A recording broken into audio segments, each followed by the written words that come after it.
What is going on, IB Nation? Welcome to another edition of the Irish Breakdown Podcast. It is the Postgame edition. We are chatting about Notre Dame's 52-3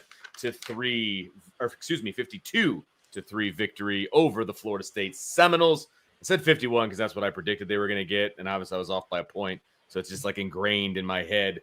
But 52-3.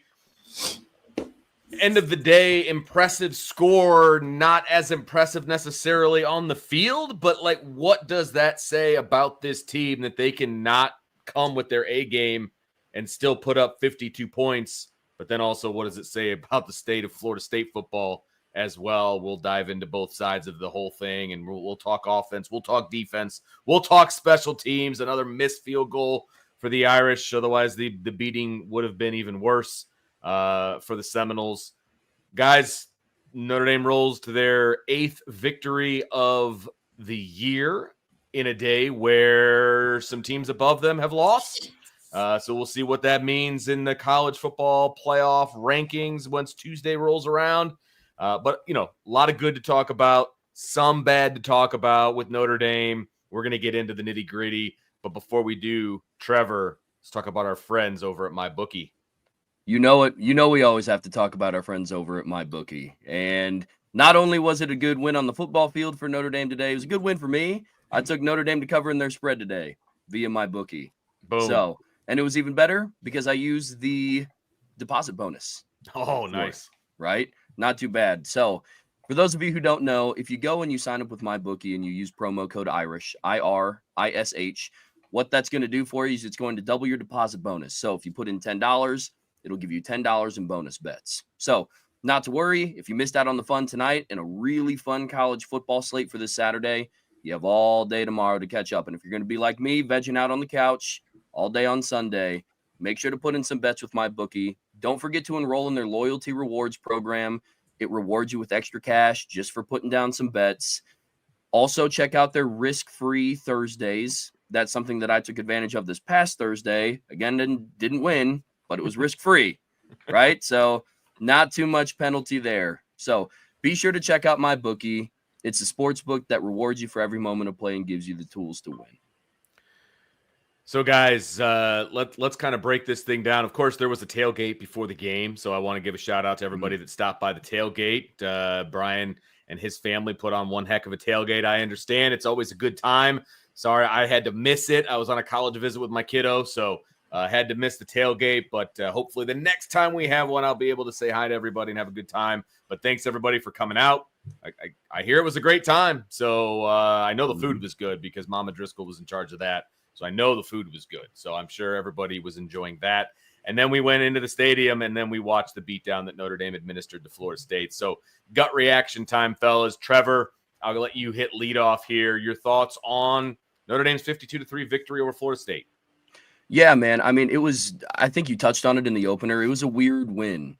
Mm-hmm. And I feel like a lot of times after Notre Dame because really after the Northern Illinois game, all the wins have been not close. The closest one on the scoreboard was the Louisville game, but Notre Dame led for like 54 minutes of game time.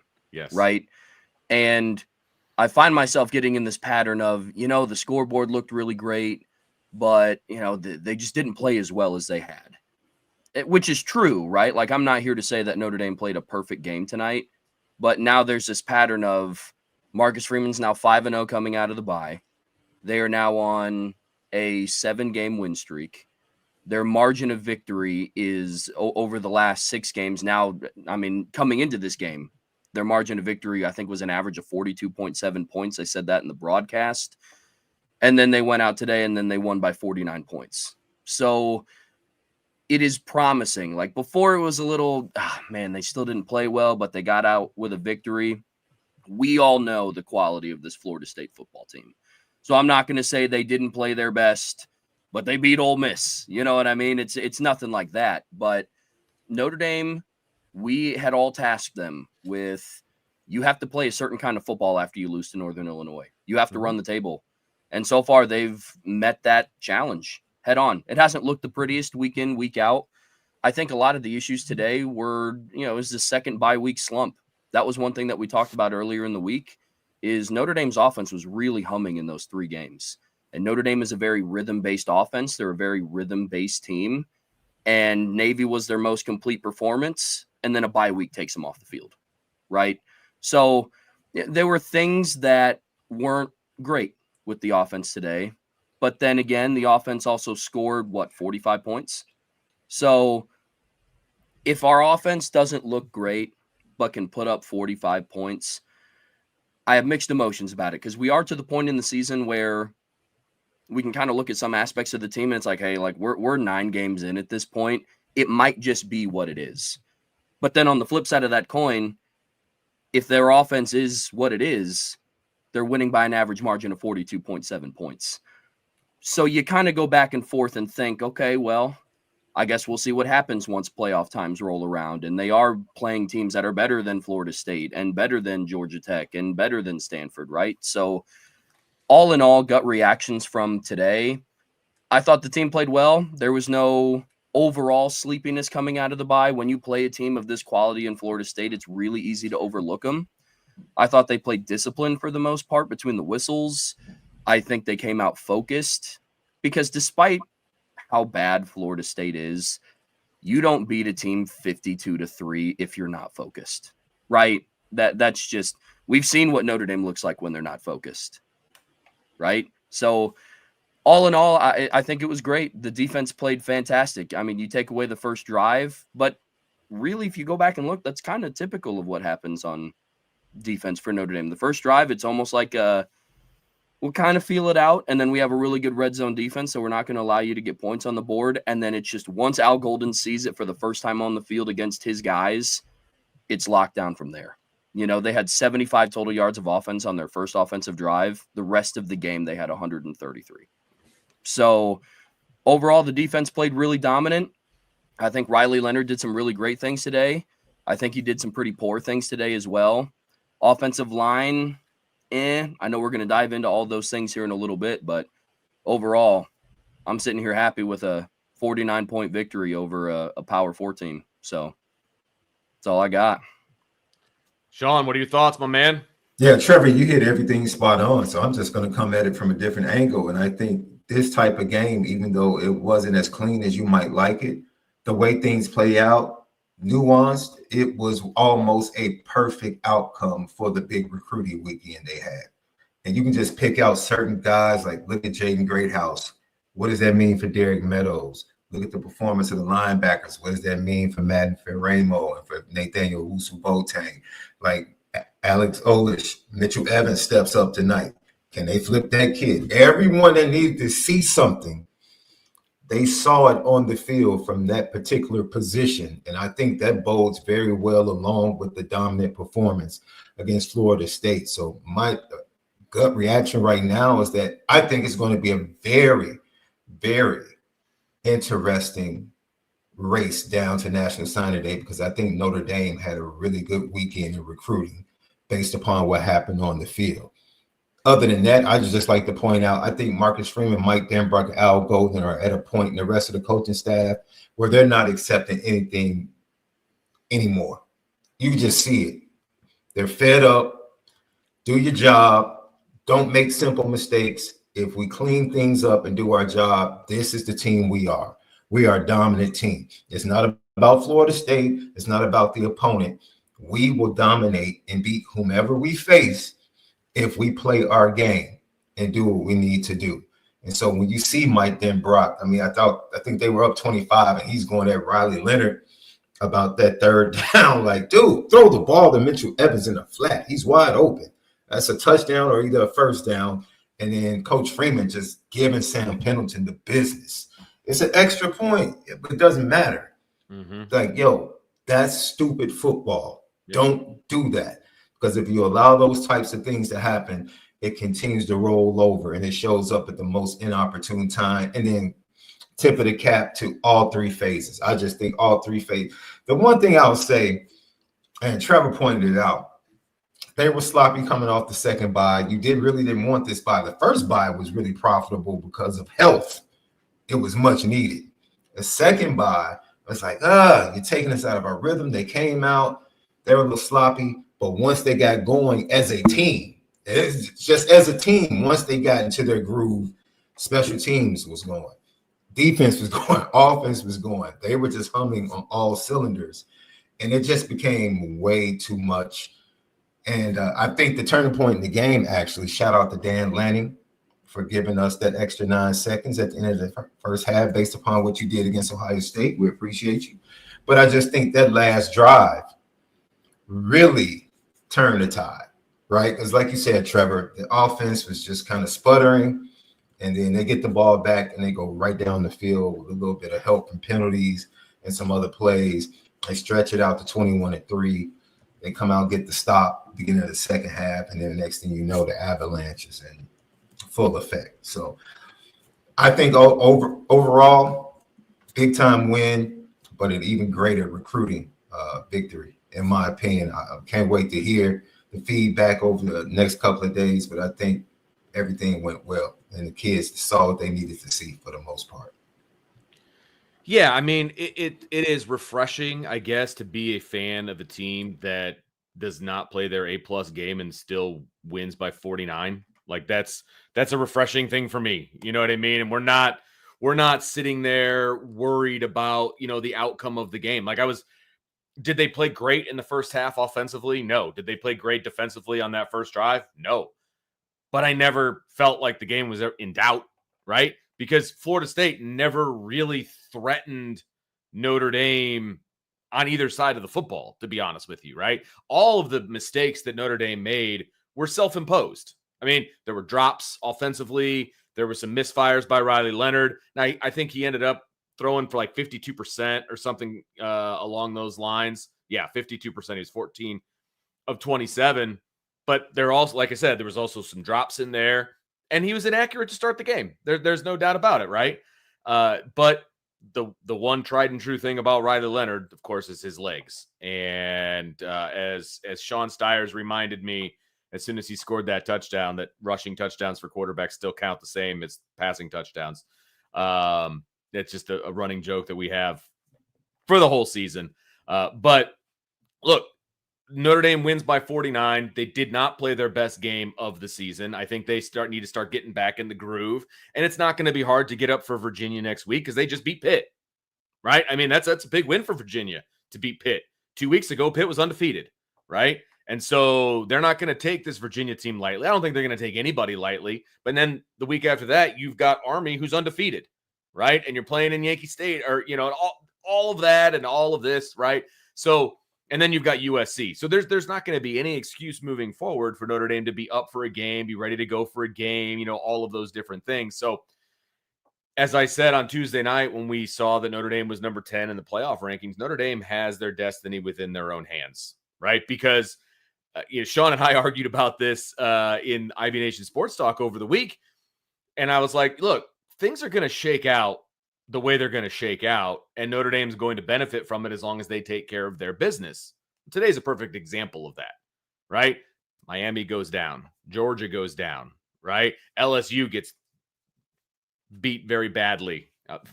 Let's keep this a family show. And we all enjoyed all of those different things, right, from a Notre Dame perspective. And so things are falling for Notre Dame. What does the committee think of those losses? What do they think of Notre Dame after this win? Those are all questions that we don't have answers to, and we'll find out in a few days. But at the end of the day, we got a chance to see the youth of Notre Dame and what they're able to do when they get a chance to play. Pick 6 by Luke Talich. You got all these different things, all these things to be excited about for this team. And while I don't want to see the defense give up as many yards, especially on the ground, as they did early in this game, man, after the first drive of the game, they're like, we got this, we're good. We just had to get that one out of our system. The rest of the game is ours. Florida State didn't threaten the rest of the game. The rest of the game, they didn't threaten to score any points in this thing. So, guys, Notre Dame, again, they did not have their A game today, but their B game, their B minus game, however you want to, parse it out, their B minus game, won this thing by 49 points. So at the end of the day, this team's 8-1. I'm happy. It was never in doubt. It was a fun game to watch. There were some fireworks here and there. Big run by Price, and big run by Riley Leonard, and Jeremiah Love gets in the end zone for the 10th straight game. I mean, there's a lot to like about this game. And, Notre Dame's last loss was the beginning of September. So I'm sitting here pretty happy, excited about what Tuesday night is going to bring for this team. And then, of course, the next 3 games that they're going to play. So big win for Notre Dame today. Yes, Florida State's 1-8, but you still got to take care of business. And look, this is not going to be a fun flight home for Florida State at the end of the day. So, and that's all we want to do. We want to send them back south with a frown on their face and not have a good flight home. And I think that's what Notre Dame did. So, again, Notre Dame wins 52-3. Those were our gut reactions. Make sure you hit that like button, that subscribe button, that notification bell, share with your family and friends. And of course, if you're willing, give us a 5-star review and jump on the boards at irishbreakdown.com. There's always a great, conversation going on, a bit of a back and forth during games. Then of course, post game as well. And Brian will put some film breakdowns on there over the next 48 hours or so. But you're not going to see any of that unless you are on the board. So make sure you check that out, boards at irishbreakdown.com. All right, fellas, let's dive into this thing just a little bit deeper, and let's talk about this Notre Dame offense. And, again, did the offense dominate this game? They didn't dominate this game, but they still had over 450 yards of total offense. I think we all would have liked to see a few more touchdowns in the first half, a little bit more consistently. They had all their punts in the first half. They had 3 punts and 2 touchdowns. 3 punts, 3 touchdowns, and a missed field goal in the first half. But then they scored on every single drive in the second half, including one by the second team. So the offense did pick it up after a little bit. But offensively, guys, what are your thoughts on the offense? Sean, I'll start with you. Dig into it a little bit.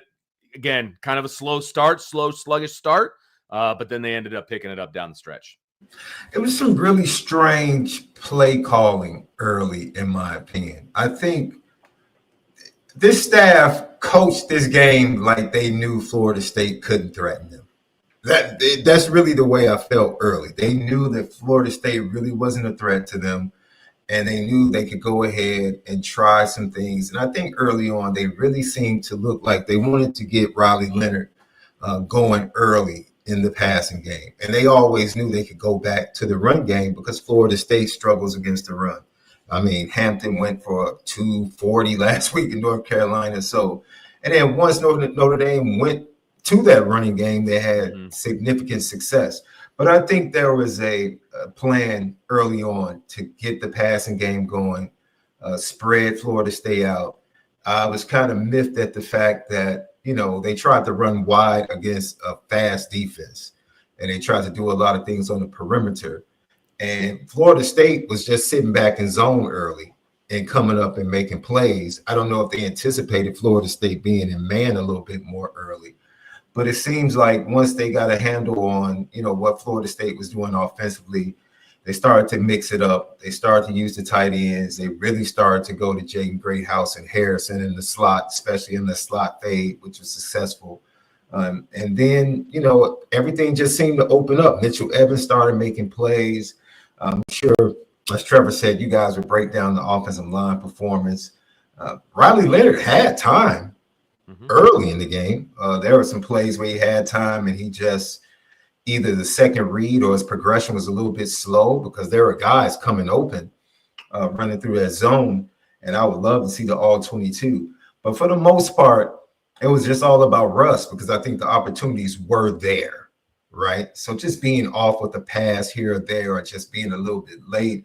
They throw a quick screen to Jordan Faison. He runs away from the blocking coming from the inside, which is it's weird. You have a convoy of offensive linemen coming. If you run it up the tunnel that's being set, I know, you right? probably get 7 to 10 yards.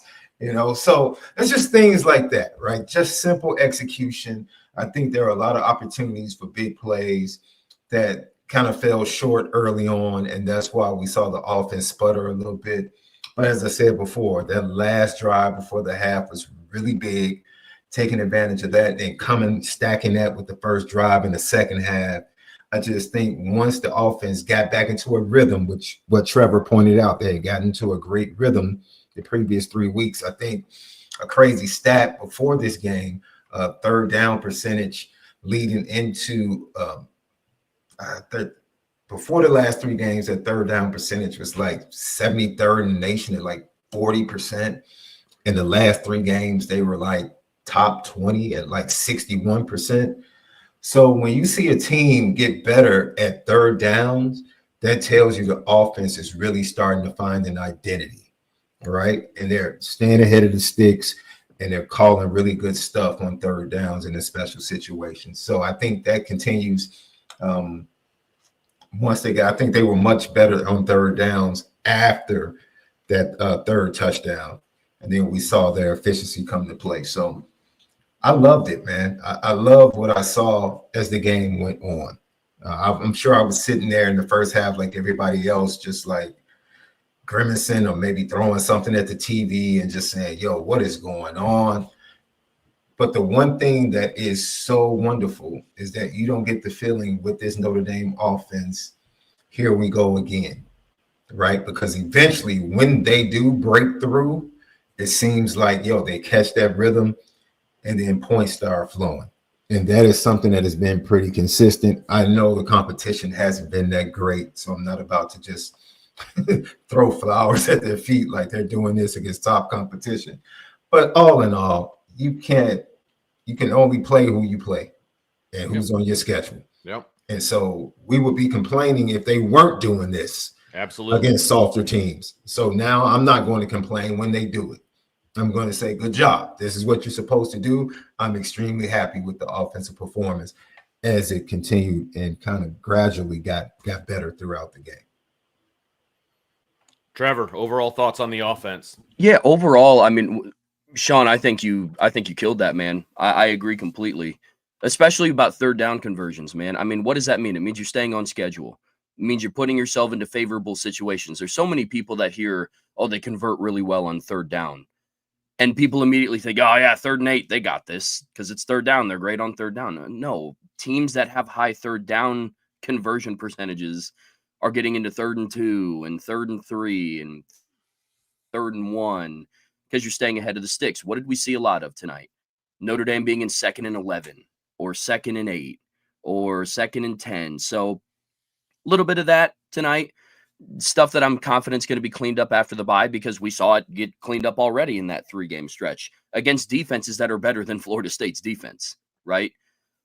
Overall, when I look at this offense and think, going back to what I said in the first segment of, they didn't play the game that we expected, but they put up the points that we expected, because all of our predictions were close. I had 45-7. I think Brian had 49-6. You had 51-7. Yeah, 51-7. So I think that's telling that the offense is still putting up the points, or the team is still putting up the points that we think that they are, but they're not doing it how we envision. Right. And so part of me that makes me think a little bit like, at the end of the day, how do you game plan for this offense? Like, if you dissect it and you break it down into like separate verticals, right? There are some days where Riley Leonard is hit or miss, whether it's downfield or, we've seen games where he's not hitting the short stuff, but he's hitting the downfield stuff, right? But this team is so multifaceted on offense that they can hurt you in so many different ways. And now that their receivers are coming back healthy, now they can get the football into the hands of their playmakers early, right? Soon. Give them room to run.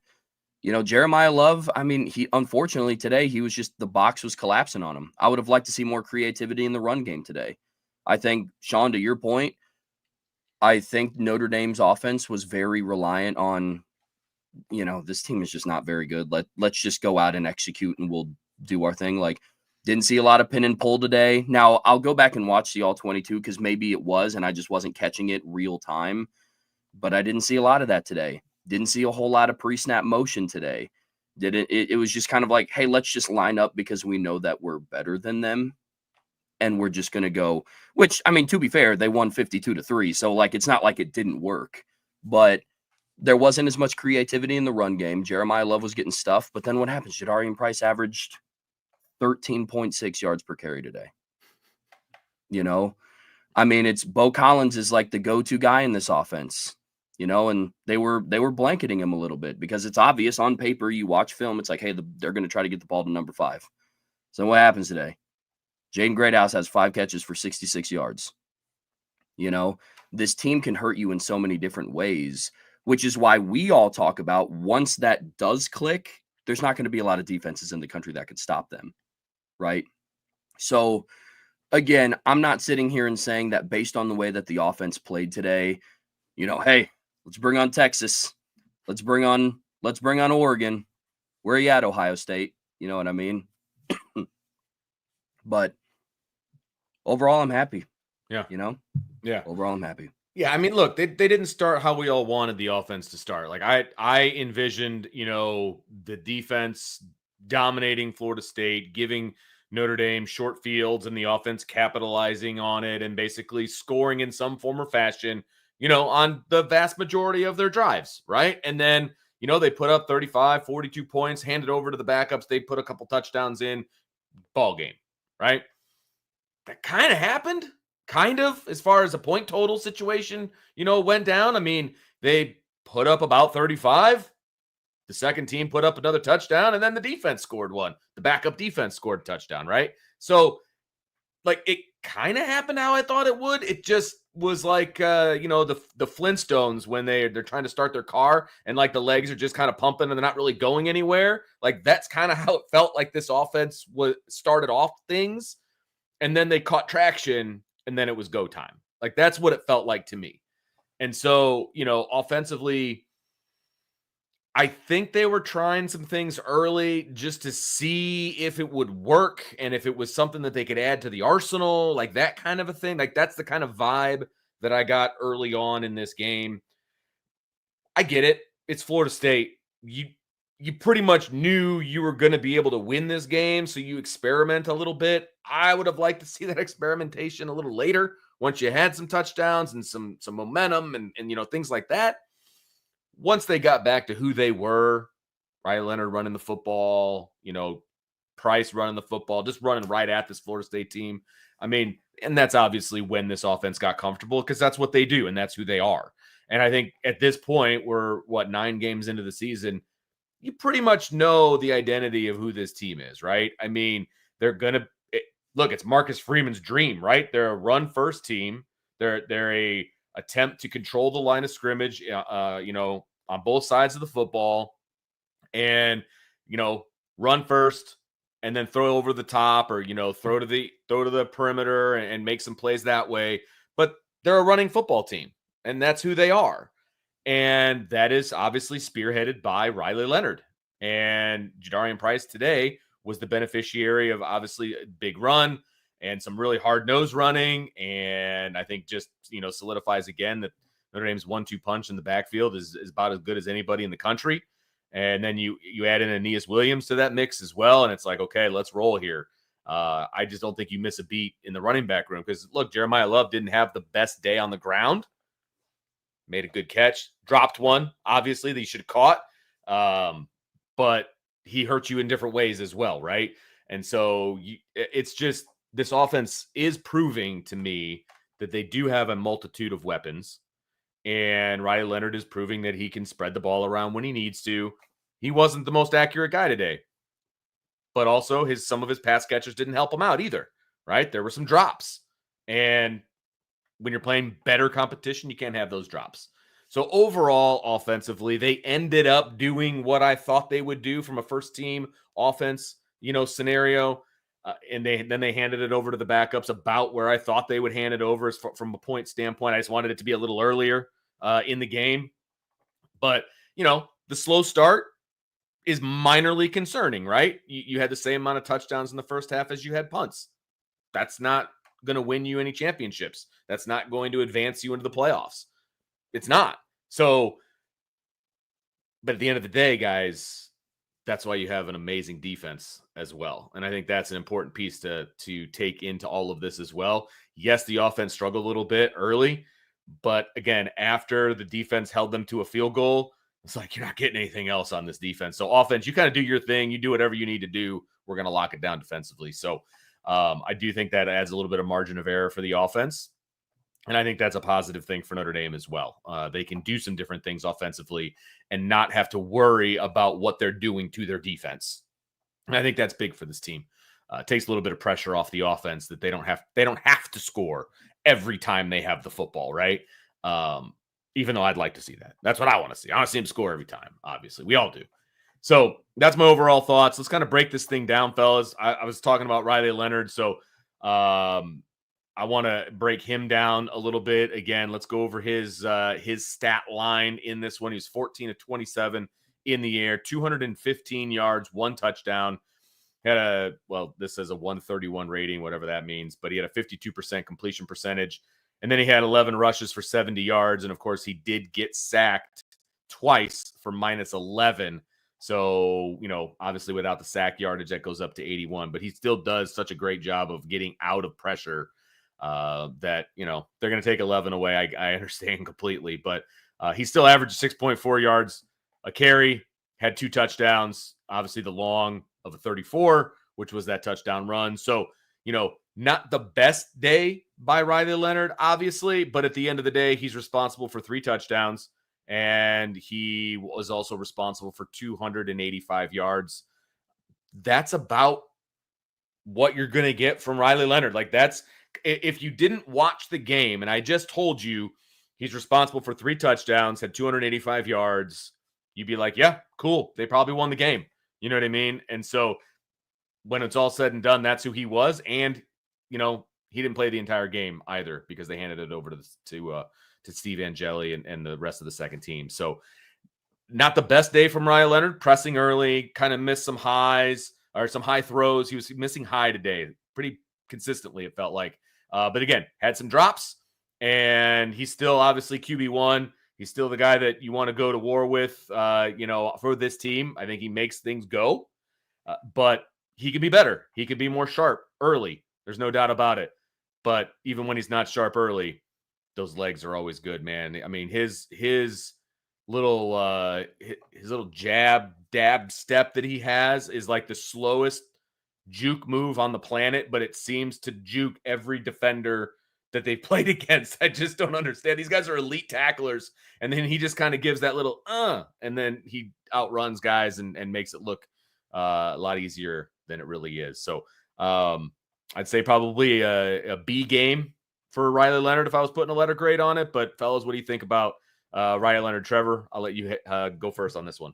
Yeah, man. I mean, I think we have to remember where we were at earlier in the season, and I'm not just talking about the Northern Illinois loss.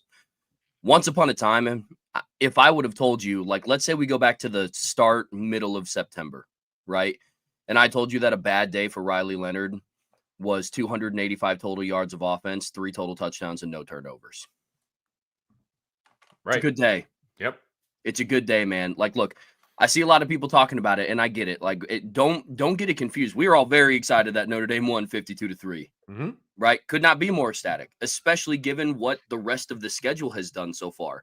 Louisville beat Clemson last week. Georgia Tech just knocked off Miami this week. There are teams losing in front of Notre Dame, and Notre Dame handled business today. It's fantastic. But we would also be lying if we said that the team played 100% perfect and they're ready to take on anybody in the country.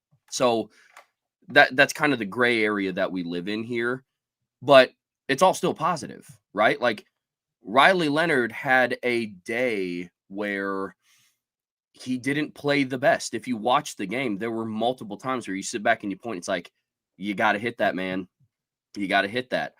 On the flip side, he also did some things today that he had yet to do all season.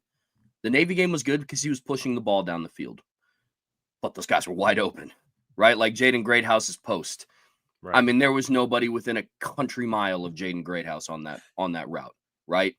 Same thing with Bo Collins' touchdown pass.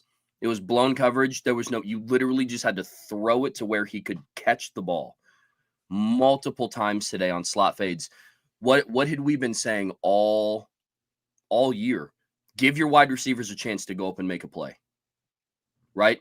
Just throw it up to them and good things happen, right? Jaden Greathouse made a couple of really good catches on slot fades. Mitchell Evans caught a touchdown on one. And then I think on the third one, I think Jaden Greathouse got a DPI called on him, you know? So, again, good things happen when you push the ball downfield. Again, won't harp on it too much. We all know how good Riley Leonard is as a runner, which, again, is why this team is so hard to defend. Because there's not one angle that you can shut this team down. I wholeheartedly believe if Notre Dame gets into the playoffs and the pass game isn't working, 13 is going to see 20 touches, 4 is going to see 20 touches, 24 is going to see 20 touches. And guess what? You're probably not going to stop it, you know? So there are things that Riley Leonard has to do to continue to improve. Sure. But so does the whole team, right? There were drops today. Jordan Faison was coming off of his best game of the season, and he followed that up in the pass game specifically with a rough game. You know, there were some drops in there. So, you know, I don't want to say that anybody played a perfect game today, but when I look at Riley Leonard's performance in a vacuum, and I say, you know what? If that's his stat line and Notre Dame won by the margin they did, and the offense put up as much points as they did, and he had an okay day, Notre Dame is sitting in a really, really good spot, you know? So, like I said, it's just, I think a little bit was that bye week rust. The first one was needed for health and to kind of regroup as a team and see where you're at after the first 5 games. This last one, your team was rolling, man. Your team was rolling, and then it's like, all right, well, now we have to sit out, you know, a whole Saturday and then kind of get back in that groove. So, yeah, overall, I'm with you. I'd give his performance a B. There's things to work on, but there's also things that he did today, giving his receivers one-on-one chances, you know. I know we're going to start talking about the tight ends later, but, man, we had been talking about Mitchell Evans starting to come back to himself, and I know that it was ruled incomplete, but I saw a little flash of that 2023 Mitchell Evans, and if that can get unlocked, you want to know a quarterback's best friend when you're struggling to get into a rhythm, it's going to be number 88, and he's starting to come back into his own. So overall thoughts on Riley Leonard, man. Was it perfect? No. But was it better than what his bad games before had been? 100%. 100%. And Trevor, like you said, his progression is a total 180, right? And so in seeing that progression, you know that what he gives us right now, even if it's B or maybe even C plus, it's going to be good enough for this offense to put up points against the schedule. It is. So if we're being honest and we expect this team to be a playoff team, we're not going to judge what we need in the playoffs by being a C plus or B performance, because we're going to need a B plus A performance against certain competition in the playoffs from Riley Leonard. We're going to need that. And if we don't get that, at least we need some big moments in clutch situations. And that's fair. It's fair to say you can't miss that throw. You can't miss that layup. You have to make that. It's fair for Mike Denbrock to chew him out for not hitting Mitchell Evans and them having to settle for a field goal. It's like, no, we have to score touchdowns. That's what we have to do as an offense. That's fair, right? Because I think Miami fans are probably saying it, if they were being objective, we can't continue to put Cam Ward in the position to save us. Eventually, it's going to come back to bite us. And guess what happened? It came back to bite them. So, you know, there are things that we look at with this offense and Riley Leonard in particular, and we just say, look, you have to make that. You have to clean that up. And if you don't, eventually it could come back to bite you against better and stiffer competition. And that's just being objective about his play. And to say that he played a B game, like, that's, If he plays a B game against 90% of the teams, Notre Dame is going to win the game. Mm-hmm. Unfortunately, there are about 4 to 5 teams that B might not be good enough. Mm-hmm. It might not, and you might need a B+ or A- game. And so that is what we look forward to with this young man. The progression that I think is there. Vince, I think, like you said, he was just amped up a little bit. Mm-hmm. He missed Mitchell Evans on the 3rd down early. Missed Bo Collins on the throw a little bit. The Faison drop, Trevor, I wish he could have hit him in stride a little bit higher, but it hit his hands. He still should have caught the ball. But, now we're getting into nitpicking. But other than that, sure. 15 and 20, you look at the numbers, you can say 15 and 29, but they were 5 of 12 and 3rd down. And I would venture to say they were 4 of 7 after the first quarter, if I'm not mistaken, something like that. 2 of 2 on 4th down. So, tip of the cap to Riley Leonard. Once again, he's just a threat, man, on every snap. It is a blessing to have a player of his caliber at the quarterback position that is literally a threat in multiple ways every time the ball is snapped, every single time. So I'm happy he's my quarterback. Yeah. I wasn't saying that the entire season, but as I sit here today, that's fair. I am very happy that Riley Leonard is my quarterback. Hey, that's fair, Sean. I'm gonna ping pong this back to you, and let's talk about the skill players. Let's do a big group, right? We'll do wide receivers, tight end, running backs. We'll talk skill guys, right? And look, Ryan Leonard hits 7 different receivers in this game. Out of his 14 completions, he hit 7 different receivers. Obviously, taking out the 3 different receivers that Steve Angeli hit, because I think 10 different guys got catches today.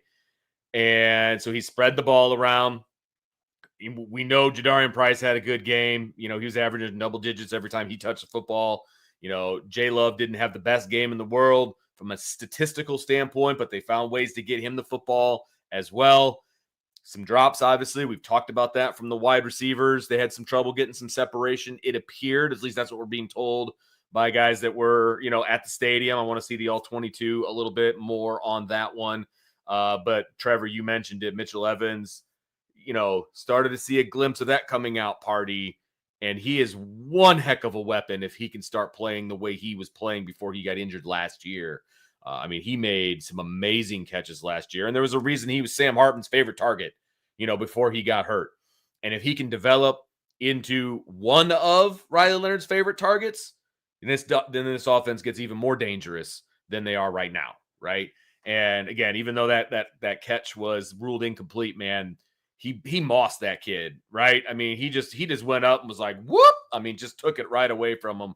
That was vintage Mitchell Evans, right? If a 22-year-old can be vintage, that was vintage Mitchell Evans, and it was beautiful to see. So I think we're just scratching the surface of opening up his box of just amazing catches. And I also thought he blocked actually very, very well. He was out in front of some of those screens. I forget exactly which one it was, but he turned his guy outside and just left a beautiful lane for one of those screen plays. And so I want to look a little closer at some of his inline blocking, of course, but I thought Mitchell Evans had a really, really good game as well. So, Sean, your thoughts on the skill guys, big skill, small skill, and how they played today?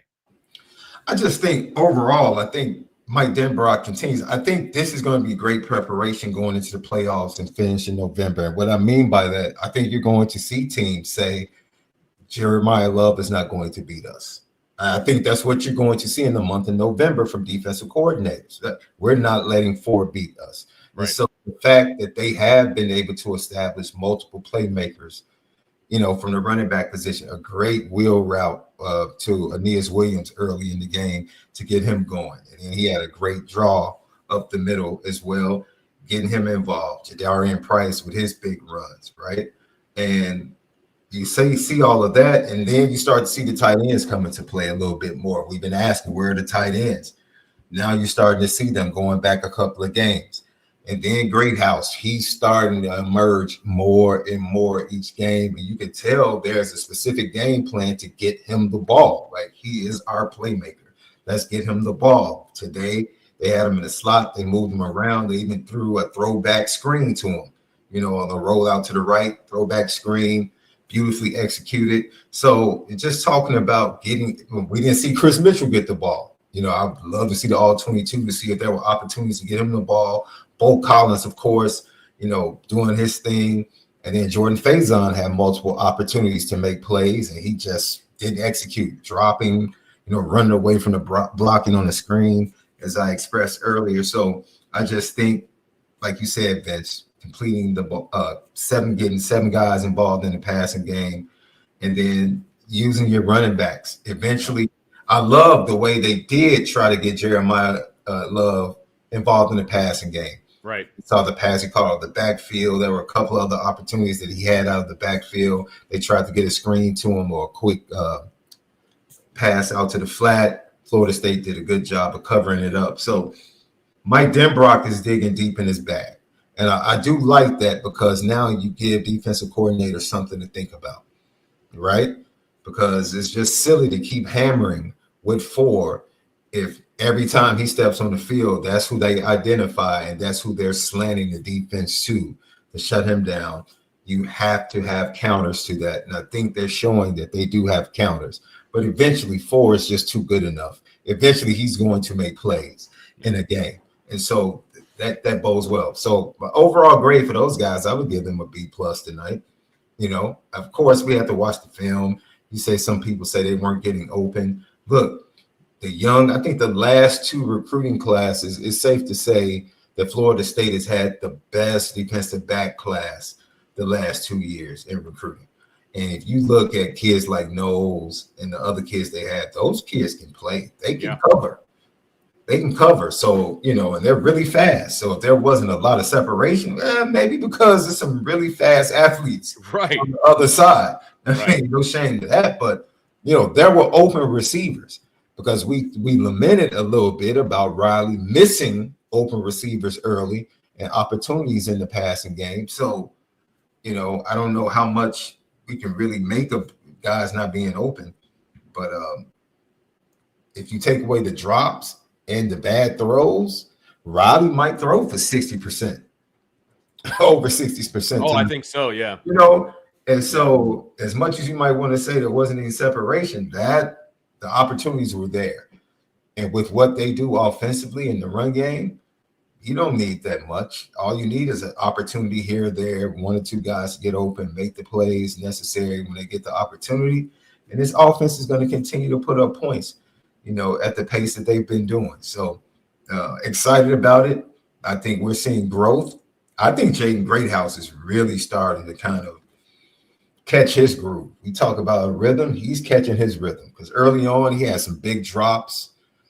Texas A&M, he had that big 3rd down conversion late in the game on the touchdown winning drive.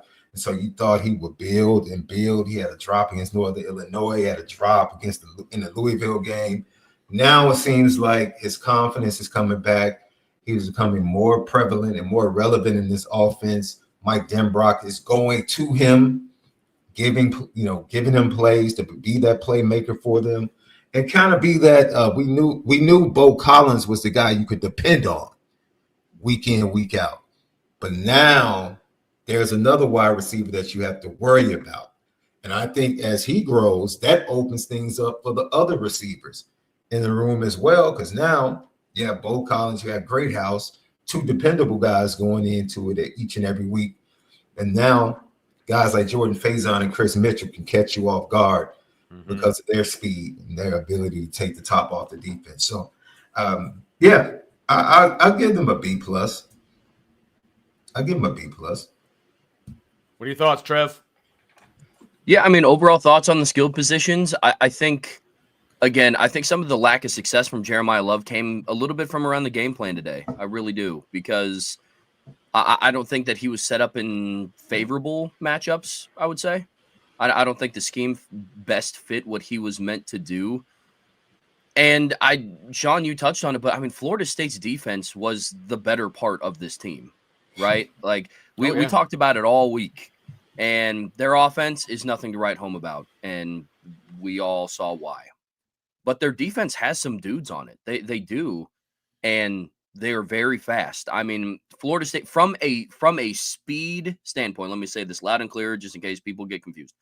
From a speed standpoint, they compete with Notre Dame with speed. Does that make sense? Like, there's been a lot of defenses this year that you can look at and say Notre Dame's offense is just faster than them. You know, I think of the Jeremiah Love run against Purdue, where the linebacker had the angle and Jeremiah Love is just faster, right? Yeah, you look at Jeremiah Love's touchdown run against Navy. Linebacker, that safety has the angle. He's just faster. But this was a defense where athletically they were able to kind of keep up with you a little bit.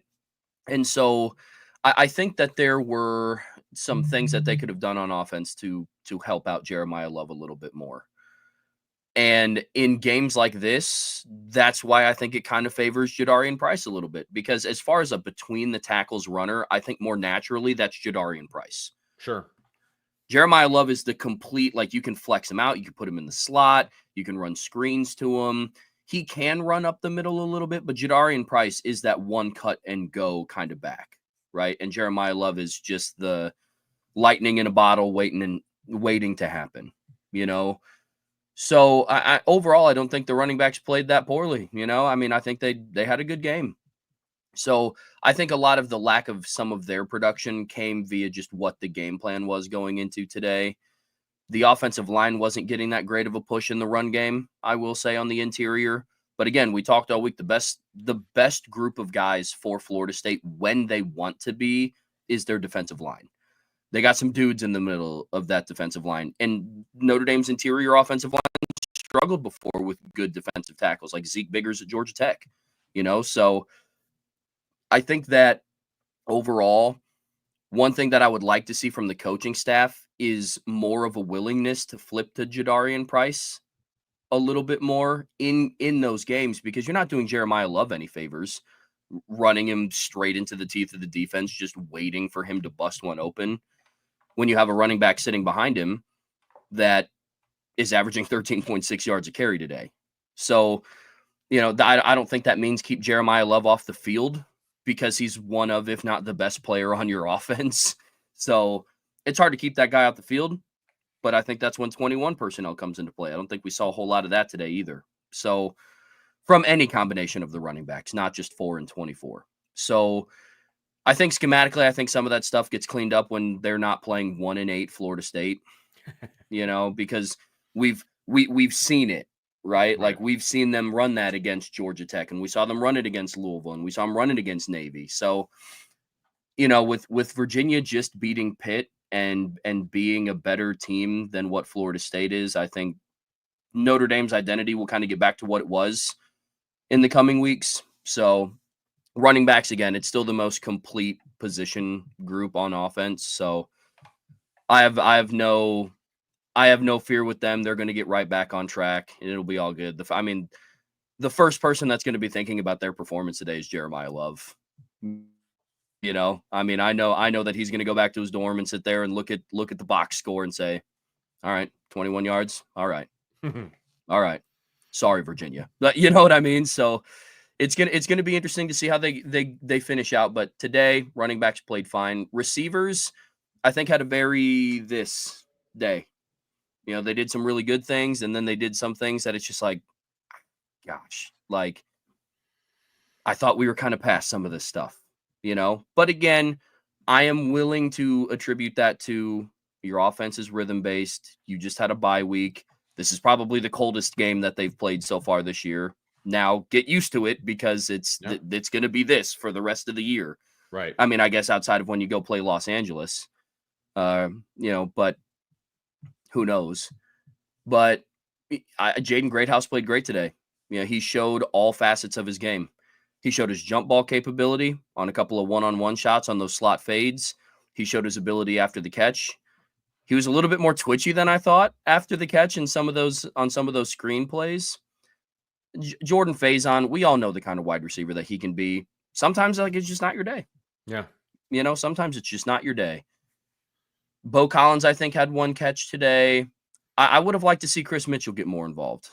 You know, if I have one overall criticism of I don't know if I can say the receiving core or if it's the coaching or the scheme, but you brought Chris Mitchell to South Bend to do something. And I don't think it's run RPO slants. I don't think it's to run hitches. So I would like to see them use Chris Mitchell like Florida International did, because that's the strength of his game. And I think this was a game that he could have done that. But, you know, overall, I'm happy with the offense in general. That's just going to be my resounding answer. But receivers have stuff they got to clean up. I got to go back and watch the All-22 to see how they were getting off the line of scrimmage. One of the biggest compliments that we had with them against Navy is they were firing off the line of scrimmage. They were winning at the line of scrimmage. They were running very intentional routes. Today, I have to go back and look, because if they're not getting open, that tells me one thing. Yes, the Florida State DBs are good. They're not good enough to just shut you down completely. So could have been a lack of urgency. And then for the tight ends, yeah, I'll just echo it again. It's if Mitchell Evans can get going, it unlocks a completely different facet to this offense. Completely different. Because one, kind of like how Jaden Greathouse and Jordan Faison are kind of like the energy bringers to the wide receiver room, that tight end room has kind of struggled this year. You know, Cooper Flanagan's been in and out with injuries. Mitchell Evans hasn't really been what we thought that he was going to be this year, probably because he's coming back from the knee. Eli Raridan's kind of had an up and down season, but if they can get Mitchell Evans going, you got 2 really talented tight ends behind him too. And if they can just start getting everybody involved, it's going to look really, really, really good. So, and then a quick shout out to Deion Colsey. You know, I mean, you want to talk about a kid that does what's asked of him. He doesn't get a lot of playing time. They bring him in specifically to block. Yeah. And the 2 times they did it, he blocked it great, and he got rewarded with a touchdown. So and that was strictly drawn up for him. Angeli didn't have another read. They ISO'd him to the bottom. I mean, that's the stuff that you like to see, you know? So overall, I think the skilled players played well. Again, Notre Dame won by 49 points today, and the offense put up 45 points. So it was a good day, man. It was a good day. Yeah, I think it was a good day. And there's always going to be things that you can clean up. And like you said, the All-22 will be telling for some of the wide receiver stuff. But you know what?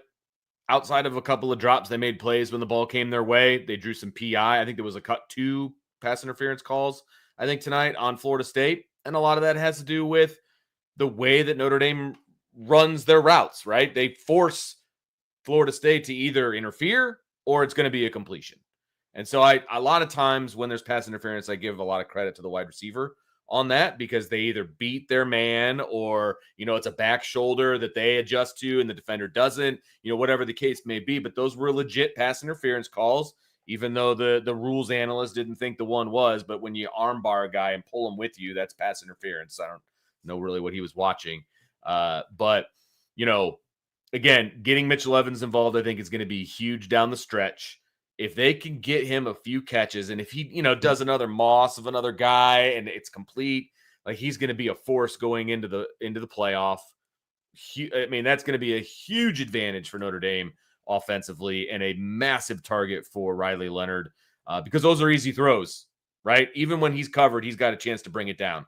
And when you're a quarterback and you have that ability to go to a guy who, you know, it's a 50-50 ball, but in reality, it's more like 80-20 for your guy, that's something that I'm going to go to you. You know what I mean? So I think that's going to be a big piece of this, you know, moving forward. And look, Jordan Faison is not going to drop balls like that every game. That's not a thing. You know what I mean? That's not who Jordan Faison is. He had poor moments in this game. I don't want to say he had a bad game. He had poor moments in this game, dropping the ball, right? That's not who he is. I don't see that being something that's going to, you know, follow him into the next game. I like the fact that they were trying to get him more involved, to be perfectly honest with you, because I love the ball in number 6's hands, right? Because he is shifty, you know, in space, and he does good things when he has the football. And even though he had some drops in this game, man, he was so fired up and into the game when other guys were making plays and things like that. So I love that about Jordan Faison. He's one of the ultimate teammates out there. And then, of course, getting Jaden Greathouse more involved in this offense, I think, is long overdue. And for whatever reason, whether it's a philosophical thing, whether it was maybe Riley Leonard wasn't able to find him, or maybe Jaden just wasn't having his best season up to this point. Whatever the case may be, I love the fact that it was a very clear and concerted effort to get Jaden Greathouse the ball today, whether it was down the field, whether it was on, those wide receiver screens. I wrote down, wide receiver screen, Greathouse, like 4 times it felt like, very concerted effort to get him the football. And I love that. I absolutely love that because we know what kind of talent that Jaden Greathouse has, right? And you guys both said, to each his own, right? As far as like, he's a little shiftier in space than maybe we thought he was, right? That's awesome, man. Because when you've got guys like Jaden Harrison, who kind of had a little bit of a coming out party today with what he was able to do. You got Greathouse, who's shifty in space. You got Faison, who's shifty in space. You even got Deion Colsey, if you want to throw him in there, for a fade route in the end zone, right? I mean, I do really like what they were trying to do with the wide receivers. Now, I'm going to pump the brakes a little bit because I want to see how they were getting off the line of scrimmage and all of those things. It's very hard to see that on the TV copy, especially live when you're trying to watch the box and you're trying to watch certain things. And so it's a lot easier to see when you watch the film back and you're watching the all-22 and things like that. But I tell you what, every single game that Notre Dame has, it just feels like, okay, somebody else is starting to shine a little bit. Somebody else is starting to shine a little bit. And the fact that they, Riley Leonard had 14 completions, 7 to 7 different receivers. Like, okay, it's time to start rolling. You know what I mean? He knows he's got guys. His trust level is going up with different guys, right? And so he's just going to go where the defense takes him. And I think that's going to be key as well. So, Riley Leonard gets a little bit more accurate early on. We see even a little bit more production. He probably should have had north of 250 yards through the air if it wasn't for some of those drops and then some of those overthrows and things like that, right? So overall, really happy with the skill guys today on the first watch. I think there's a ton of talent there, and it's finally starting to kind of show itself on a consistent basis. And that's the biggest thing for me. We knew there was talent there, but we just weren't seeing on a consistent basis from all the guys that we know have talent. And now we're starting to see it. And that's what I like about this offense. Go ahead, Sean. Vince, look, I think it was one of the post-game shows. I think it was after Georgia Tech, and we were talking about, I think Riley completed passes to like 8 different receivers or something. And I was like, yeah, that's all great and dandy. But I'm waiting for a dude. And we heard all spring and all fall that Jaden Greathouse could possibly be that dude. And if this is what we're watching materialize, this is going to be huge heading into the playoffs. Huge. When you face good defenses, you need a dude. Mm-hmm. You need a dude. And if Jaden Greathouse can become that dude that we've heard was on the come and is finally materializing, man, it's going to be fantastic for this offense. Absolutely, it's going to be a game changer for this offense if he becomes a dude. And so for me, don't get me wrong. I love distribution of the football. Keep it going. But when things get tight, I need a dude that's going to make some plays. I need a dude, And so I think you're going to see that one of these last games is going to go opposite of what we think, right? Because Notre Dame should win going away. But there's going to be one of these last 3 games that's probably a little bit closer than we would like it to be. And Jaden Greathouse or Jeremiah Love, the dudes, are going to end up, Riley Leonard, the dudes are going to end up making plays in big moments. So the more dudes you have, the better. The better. So Jaden Greathouse becoming that, I don't even want to undersell it. That is, especially at this point in the season, is absolutely amazing for this offense. And no one feels better than Riley Leonard. If he's becoming a dude, Riley Leonard feels absolutely amazing about that as well. Fellas, let's talk a little offensive line and what you were able to glean from the live showing of this offense and what they were able to do. I mean, look, at the end of the day, they did give up a couple sacks. Let's see here. Notre Dame had 252 passing yards, 201 yards on the ground for a total of 453 total yards on the day. Offensive line, guys, obviously Anthony Knapp goes down for a little bit. You see Tosh Baker come in. Tosh Baker immediately has a great block to spring a good run there by Jadarian Price. And everybody's like, oh, okay, Tosh Baker, here we go. And then Anthony Knapp comes trotting back in after, being out for a couple of plays. And so I'm glad Anthony Knapp's not hurt, obviously. But Tosh Baker took advantage of his opportunity and played well for those couple of snaps.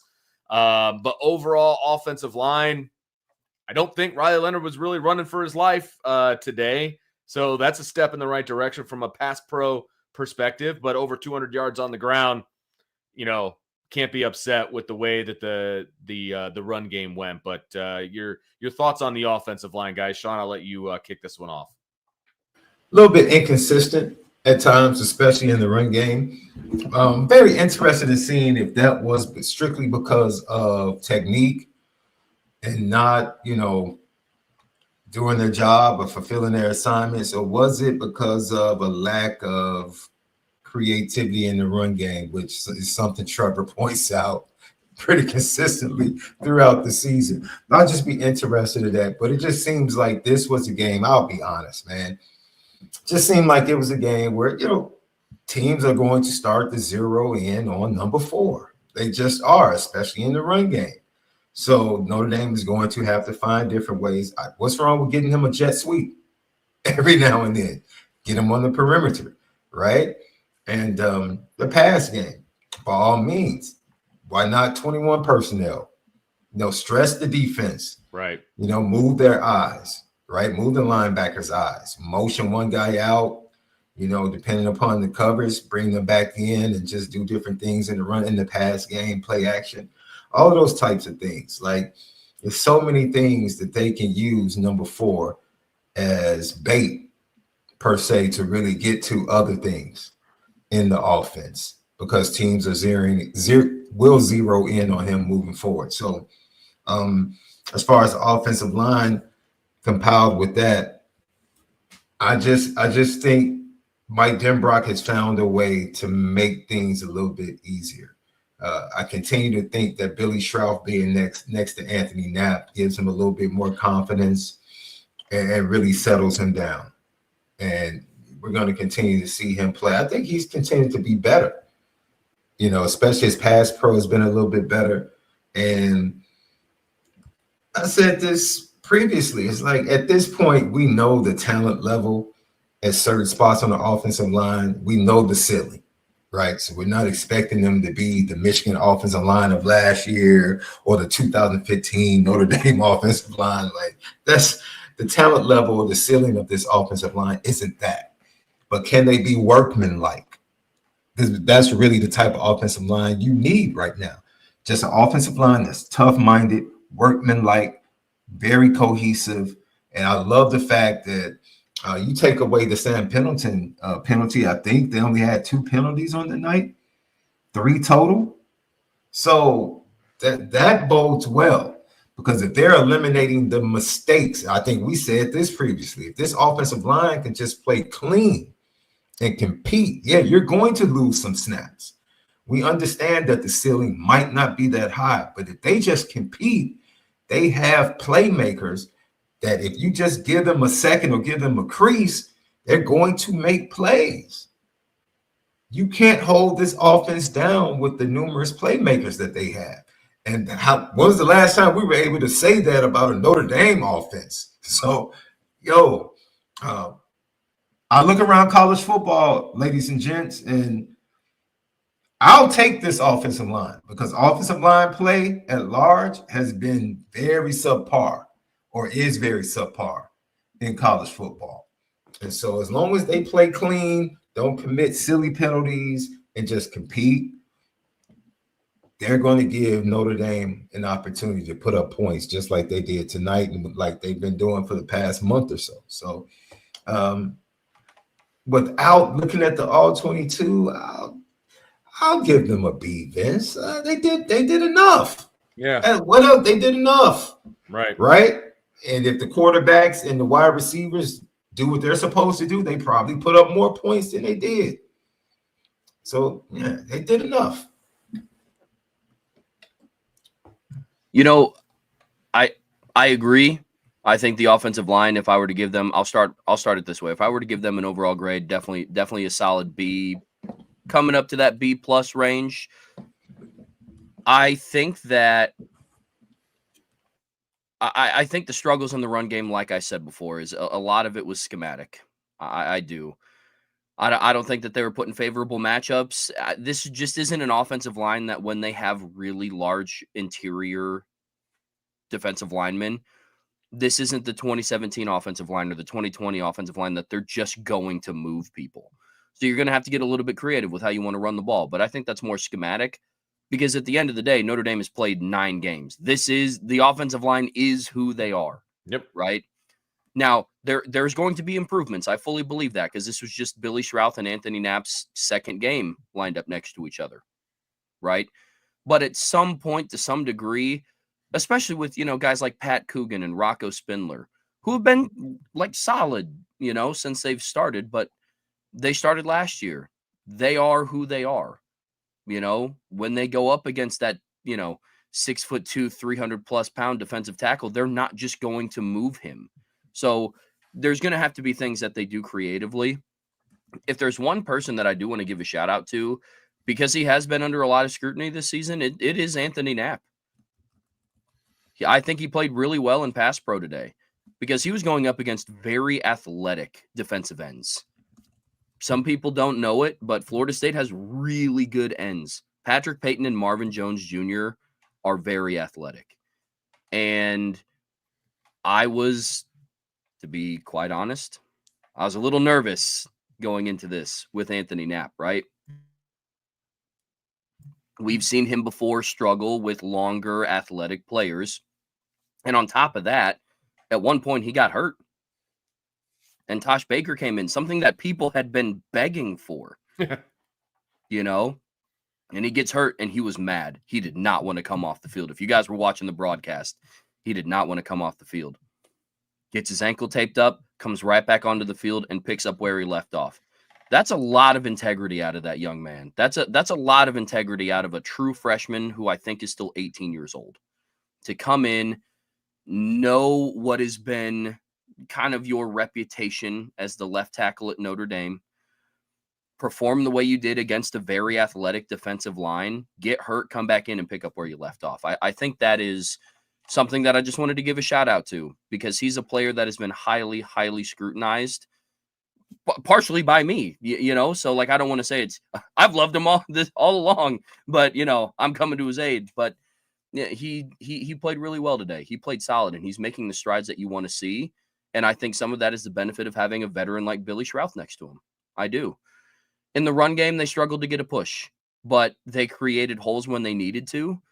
And I think that's what you ask of yourself off of a bye and playing against this good of a defensive line.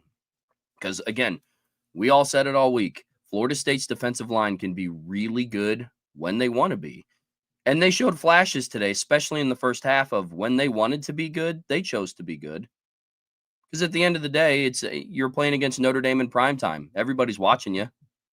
Now, they're trying to earn a paycheck. They're trying to, I get it, So it was their time to show up, and they did for the most part. But Notre Dame's offensive line played well today. I mean, it was a solid game. I mean, one of the sacks was off of a corner fire, So I think that's more of an audible check because the running back ran a route out of the backfield and it was a delayed corner fire blitz. It was just a good call.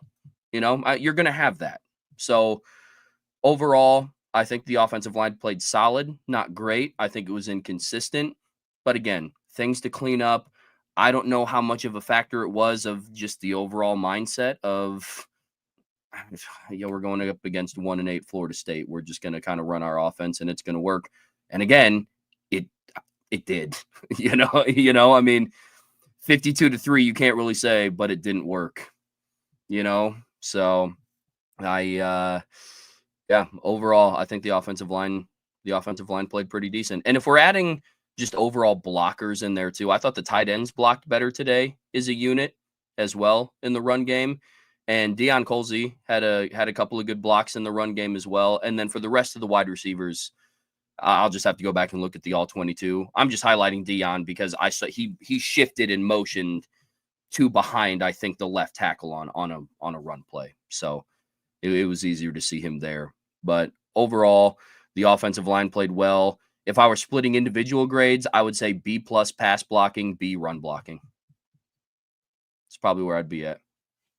I think that's all very, very fair, Trevor. I'm going to reserve my critique of the offensive line until tomorrow night, since I get to do the Upon Further Review show with Brian, and I want to speak with a little bit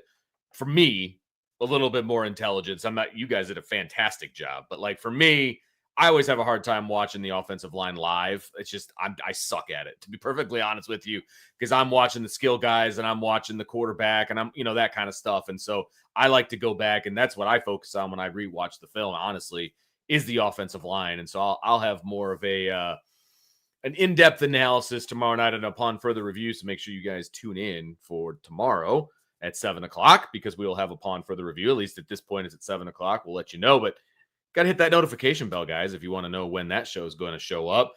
And being a member of the boards is also a good way to know when that show is going to be, because we'll post about it and we'll let you know what time that show is going to kick off. So that's going to do it for our offensive talk about this game. We're going to jump into the defense in just a second. But before we do, make sure you hit that like button, that subscribe button, that notification bell. Share with your family and friends. Jump on the boards.irishbreakdown.com. If you're listening to us on podcast, go ahead and give us a 5-star review. You can even write an actual review. It's always fun to hear from the fans, just like we heard from our fans today at the tailgate. So thanks everybody for hanging out at the tailgate, even though I wasn't able to make it. But I know Brian said he had a blast, and like I said, I know the food was good. So thanks everybody for hanging out there. Pretty nice November night and November day, to be perfectly honest with you, in South Bend. It has been snowing. There's been feet of snow this time of year in South Bend in the past. And I would say that this evening, weather-wise, was pretty stinking good. Like, Florida State doesn't have anything to complain about from a weather standpoint. It was really, really nice. So it made tailgating a lot more fun today. So, but hang with us. We'll be right back with the defensive breakdown.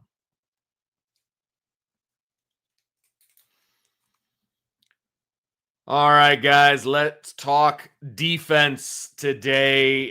First drive left a little something to be desired in this game, but then, of course, they held them to a field goal, put up 3 points, and then after that, it was pretty much all she wrote for the Florida State offense. A little note that the Notre Dame PR team put out: Florida State compiled 208 total yards tonight, marking the 5th time that Notre Dame has held an opponent under 250 yards this season.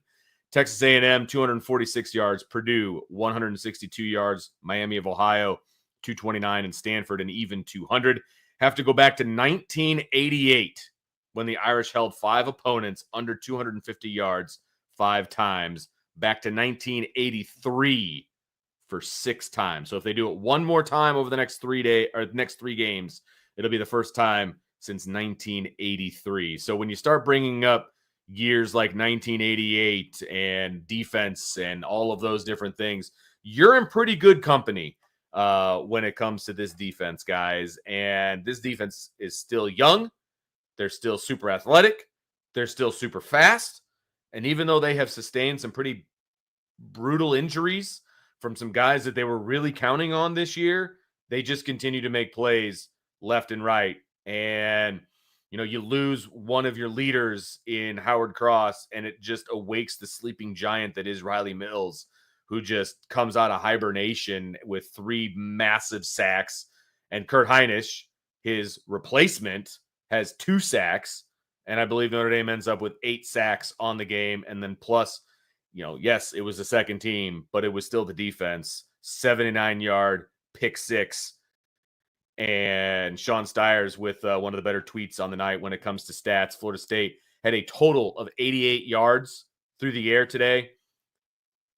They gave up 79 yards through the air to Luke Talich alone on that pick 6. So not much went right for Florida State through the air. I believe Brian gave me the stat as well. 44 total passing yards against Notre Dame's first team defense. Okay. The other, what is it? My math is 44. The other 44 yards came against the second team in that last drive. So, guys, pretty overwhelming victory for the defense in this one. Holds Florida State, I believe, to a season low 3 points, if I'm not mistaken. I can quickly look up their schedule, but I'm pretty sure it was a season low. Let's see, 21, 13, 12, 14, 16, 13, 16, 14, and 11. So, yes, a season low for an already bad offense, but a season low nonetheless of 3 points. So, guys, your overall thoughts on the defense. Trevor, I'll let you kick this one off. There is advertised, week in and week out, you just hear about how amazing this defense is. And yes, you always have to factor in the level of competition. I understand that. But consistency is also another thing, right?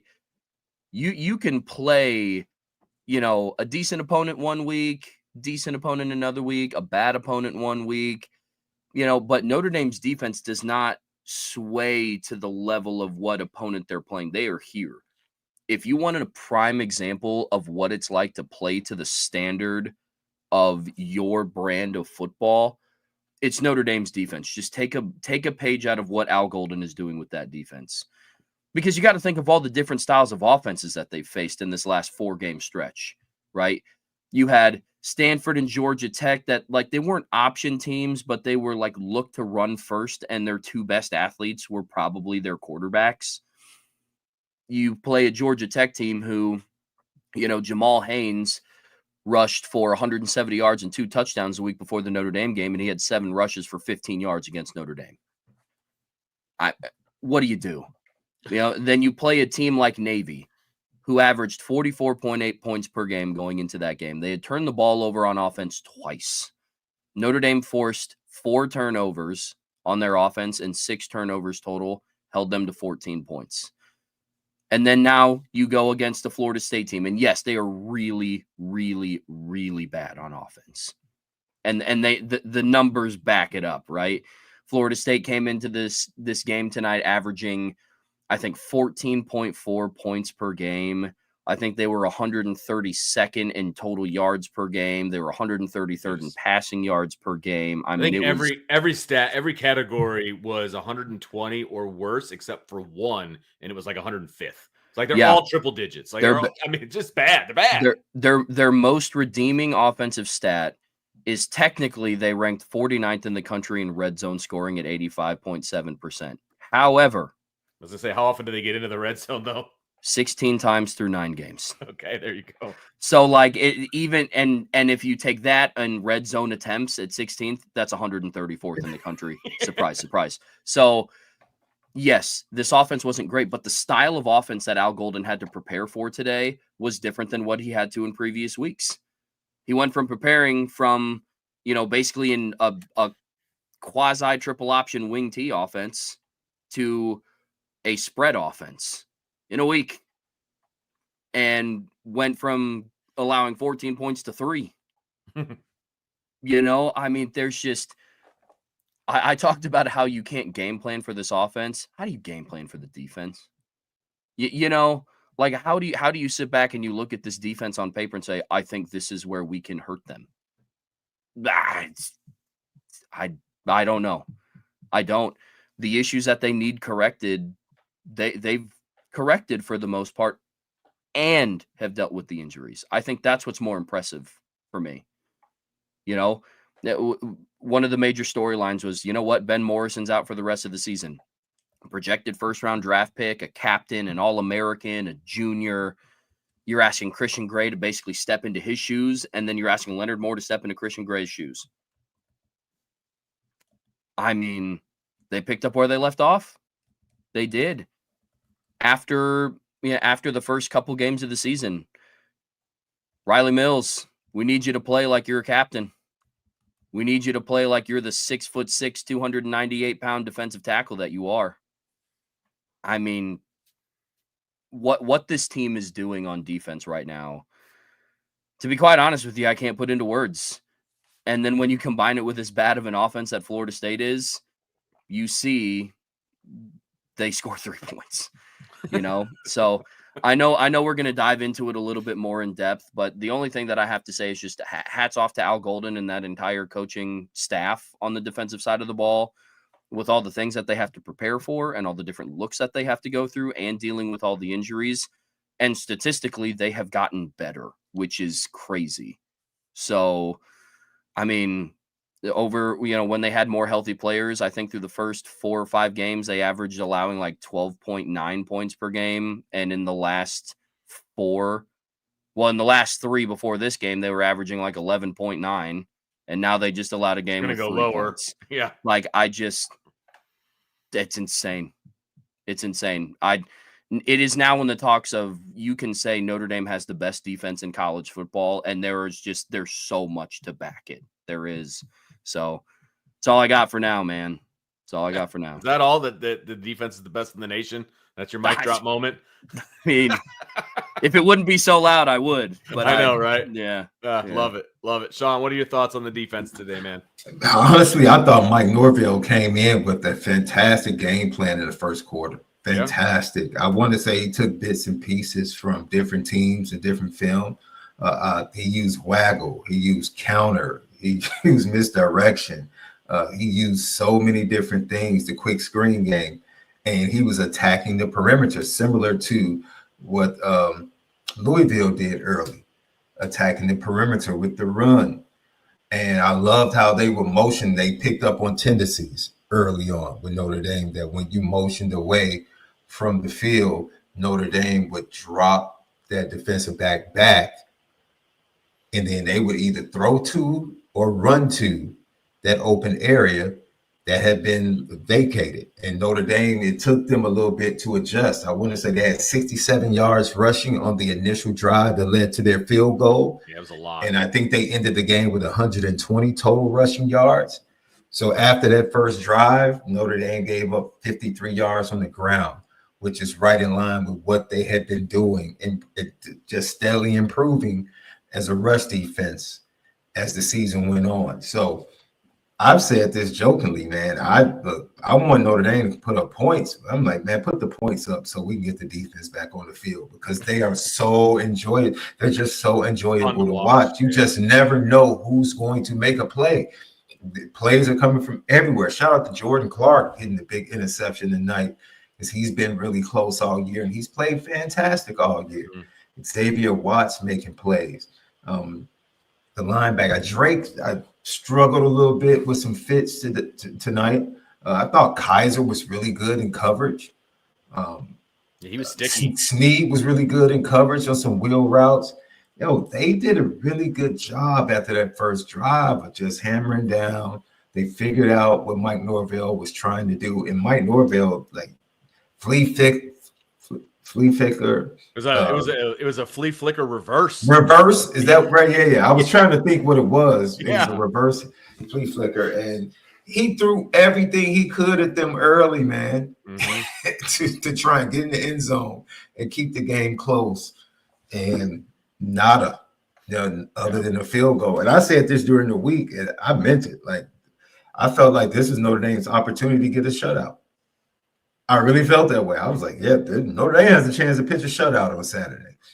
And gosh darn it, a couple of missed tackles on a third down and, maybe shutting them down on a fourth down, they might have gotten it. But I think it just goes to what Trevor said. What can you do? Scheme, you can scheme. Yeah. And just hope that you put up as many points as you can until Al Golden figures you out. And then from that point on, you have to have playmakers. And I don't know if teams really have enough playmakers to really attack this defense the way it needs to be attacked. So, yeah, man. I said it jokingly when I gave my prediction on Friday, Vince. I was like, I feel like every week I'm disrespecting Notre Dame because I predict that they're going to give up this amount of points, and then they come in 10 points lower, right, than I predicted. I'm like, okay. So I actually predicted 10 points this week, and they came in 7 points lower. So right. Hey, I predicted 7.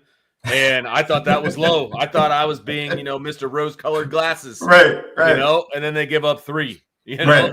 So I said 51-7. They outdid both, right? Yeah. Even though it was only by a point on the offensive side or on the points side, I should say. But no, look, this defense is something else. Trevor brought up a really good point that I want to circle back to, is like preparing to go up against this defense. When you're an offensive coordinator, the first thing you do when you pop in the film is you try to figure out who their dudes are, right? And you circle them, right? Maybe one guy at each level, whatever. Who are you not circling at this point? Like when you're trying to put up a game plan against this Notre Dame team, there's multiple guys on each level that you're going to have to account for. And when that's the case, there's not a whole lot that you can do. There's going to be points where you're just going to hope that your guys are better than their guys, and you're going to be able to make something happen. And there are times when, Notre Dame gets out-leveraged or, like you said, some of the linebacker fits aren't great. And so they give up some plays and some things like that. They rarely give up a big play, I think is a big one. And after the first drive, they pretty much lock it down. Now, that gives a little bit of pause, obviously, for the future and when they play better opponents and things like that. Yes, of course. But I still think that it's going to take more than one score to beat this team. Okay. And let's say that Notre Dame gives up a score on the first drive to every team that they play for the rest of the year. I got a lot of faith in the defense that they're going to hold on and probably not let the team score again, or not very often. You know what I mean? And so this defense is just so stifling. I think that's the biggest thing for me is, yes, they will give up a play here or play there, but they rally to the football so well. And that's where the speed and athleticism, I think, comes in. And you see it at all the levels. And then now you're starting to see the strength, too, of the defensive line, which I don't think really played out the way I would have liked it to early on in the season. But now, like you said, when Howard Cross goes down, now all of a sudden Riley Mills, not only is he bull rushing and just knocking guys back from the offensive line, or an undermanned tight end, true freshman tight end. Good luck to you on that one. Like, holy cow, talk about putting a kid in a bad spot. But he's also got that little bit of a quick twitch move that he got around. I think it was a guard at one point for another sack. So, this defensive line is now coming to play. So when this defense is on, when they're playing at their best, man, they're going to be a real tough out. They're going to be a real tough out. And they played that way for the most part today. Vince, they're becoming tougher. Going back to Trevor's point, like, how is the points per game going down as they continue to receive more injuries? It doesn't make sense. Well, it actually does, because this team is playing far better complementary football. Right? Yeah. So as long as the game is 7-zip, and Mike Norvell came into this game and had a high school approach. Every offense early on, they were using 4 downs. They weren't punting. They would have 3rd and long, and all he did was just run the ball. I just need to get it to 3rd and 3 and 4th and 3 because I'm going for it. Yeah. Because if we fall behind 2 scores, now Al Golden can get into his bag. As long as we keep it close, we can run, we can do some things, keep them out of that pressure stuff by formation and by motion. And that's when you get this team playing complementary football. When they do that, it plays into the strength of this defense. So once again, once Notre Dame goes up 21-3 before the half, it changes the entire trajectory of the second half. Agreed. Right? Now Mike Norvell can't come out comfortable sticking to the run. He has to come out and say, yo, we really have to score. Now we have to press and do some things. And now you make yourself vulnerable to what Notre Dame does, which is pressure the quarterback, play man-to-man, and force you into mistakes. So I really think the defense is continuing to play well, but this offense, as it gets better, strengthens the defense, right? Because it shortens the game. It gives you less possessions, which gives you less opportunities, which makes you press even more as an offense because you know every possession that you get is so valuable. You feel like every possession, we got to get 7. We have to get 7 because if we don't, they're going to score. And now we're really going to have to go up against a pressure defense, and teams don't want to do that. So it's truly a challenge. It is really a challenge. And I think the true challenge is just being able to stay in the game, Vince, so you can be able to kind of be balanced and possibly keep Notre Dame's defense on their heels. If you can do that, you have a shot. If Notre Dame's offense is putting points on the board and you're playing from behind, I really don't know what you can do. And that's shocking considering all of the injuries. We're still sitting here saying, yeah, we're down Benjamin Morrison, we're down Botello, we're down Traore. Oh, man, Howard Cross went out. 3 points. It's amazing. So I really don't know what team. I'll be very interested in seeing. I think Army is a better defensive team than Navy. Not as explosive offensively. So their style might keep it a little bit closer. But I'm looking forward to, Lincoln Riley and Al Golden, just from the standpoint of coordinators and play calling. Yeah, I'm looking forward to that. I can't wait. Well, yeah, it's 1-1 right now. Yeah. Right? Yeah. I mean, it's 1-1. So this is the third time they've gone up against each other. So something's got to give. So I think he is the one that's left on the schedule as far as a play caller that's going to have an opportunity to show, all right, this is what I have in mind to go up against this Notre Dame defense. And he has some skill position players that can make plays as well. Sure. So it should be interesting. But no, I don't expect Virginia to be much of a challenge. I think eventually they wear Army down. Yeah. I mean, we'll get into this obviously when it's Army week, but I have full faith in Al Golden when it comes to the triple option defense. I mean, he has proven time and time again that he will put together a really good game plan against triple option, and he's got the dudes to run it. You know what I mean? And look, I know that when triple option is run correctly, it's the great equalizer and all of those things. But sometimes it does come down to Jimmies and Joes, not just the X's and O's. And Notre Dame has some really good Jimmies and Joes. And they're able to come downhill and they're able to make plays and they're able to, jump over some of these cut blocks and just do some things that other teams that Army is playing can't do, frankly. So, but we'll get into that when we get to Army week and when we're breaking down that game after that win is over for Notre Dame. But let's go around the horn here and talk. We'll save the defensive line for last. So we'll go back to front on this one. So let's talk skill guys first. We can go secondary and linebackers, gentlemen. So Sean, I'll let you lead this one off. Thoughts on the skill guys defensively, if you want to break that down a little bit and how you think that they did. 44 yards passing, by the way. I will. You know what?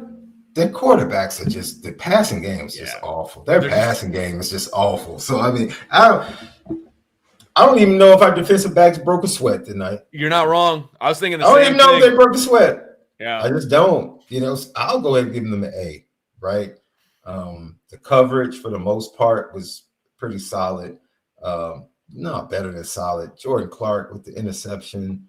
That was textbook, wasn't it? I mean, Yeah, he's defending the guy like he's defending a big man on the block. yeah, And then the inlet pass comes and he just steps right in front. I mean, that was about yeah. as textbook as it gets. I'll give the defensive backs an A-, and I'll get a linebackers, a B+. Like I thought Drake struggled with some fits. He wasn't the only one, but then you have a kid like Jaden Alsbury make a play on that. I think it was a screen where he just beats the offensive lineman to the spot, and he still, gets the block in the back and still makes the tackle. This is the backup linebacker, like. Right. This is crazy. Jalen, look, ladies and gents, you talked about Trevor offensively. You talked about Anthony Knapp. I think defensively, Jalen Sneed, for good reason, has taken a lot of heat from media and fans. For the third straight week, that young man has played really good football. He's played really good football. So you tip your cap to that young man keeping his head down, keeping his head on straight, and doing his job and seemingly getting better at the game of football, and specifically assignment football. I'm happy for the young man to see him because the talent was always there. The talent is immense. And I think he's been encouraged by this can happen. Talented players like being around other talented players. They just do. And it motivates them to be around other really good athletes at their position. They get pushed, they get motivated by that. And I think having guys like Drake and Kingston and Jaden and all of those young guys around, he said it this week when he met with the media. He was like, yo, look at our linebackers are freshmen and sophomores. Like, if you think we're good now, just wait. This is Jalen Sneed talking. So he's excited. I think they've rejuvenated him in a sense. And, so I'll go like B+. I guess A- B is somewhere in between a B+, So I think they played, for the most part, pretty well. Like you said, they shut the passing game down. Not that they were threatened at all. But still got to do it, though. But I think the linebackers were very effective in the passing game. They covered multiple wheel routes. They tried to take advantage of the linebackers in the wheel route. They tried to do some other things in the screen game. They got one screen, missed a couple of other ones that linebackers reacted to. I think they did a really good job that when Notre Dame would come up with that blitz look on the 3rd and long, and then they would drop, Norvell caught them with runs as they were dropping out. Yeah. And so that's just Norvell knowing tendency and calling the right play at the right time. That's not fit. That's just, what, Mike Norvell, you got Al on that one. Good job. So, yeah, for the most part, the special guys, that's why I don't, will they be challenged before LA? Probably not. So we probably just mark down B+ or A for the next 2 games. It's fair. Trev, what do you think, man? I'm kind of the same. I mean, yeah, they look good. They look drippy out there under the lights. The visors look good. The gold look good. Look. In all seriousness, the secondary played well. In the moments that they were tested, they were there.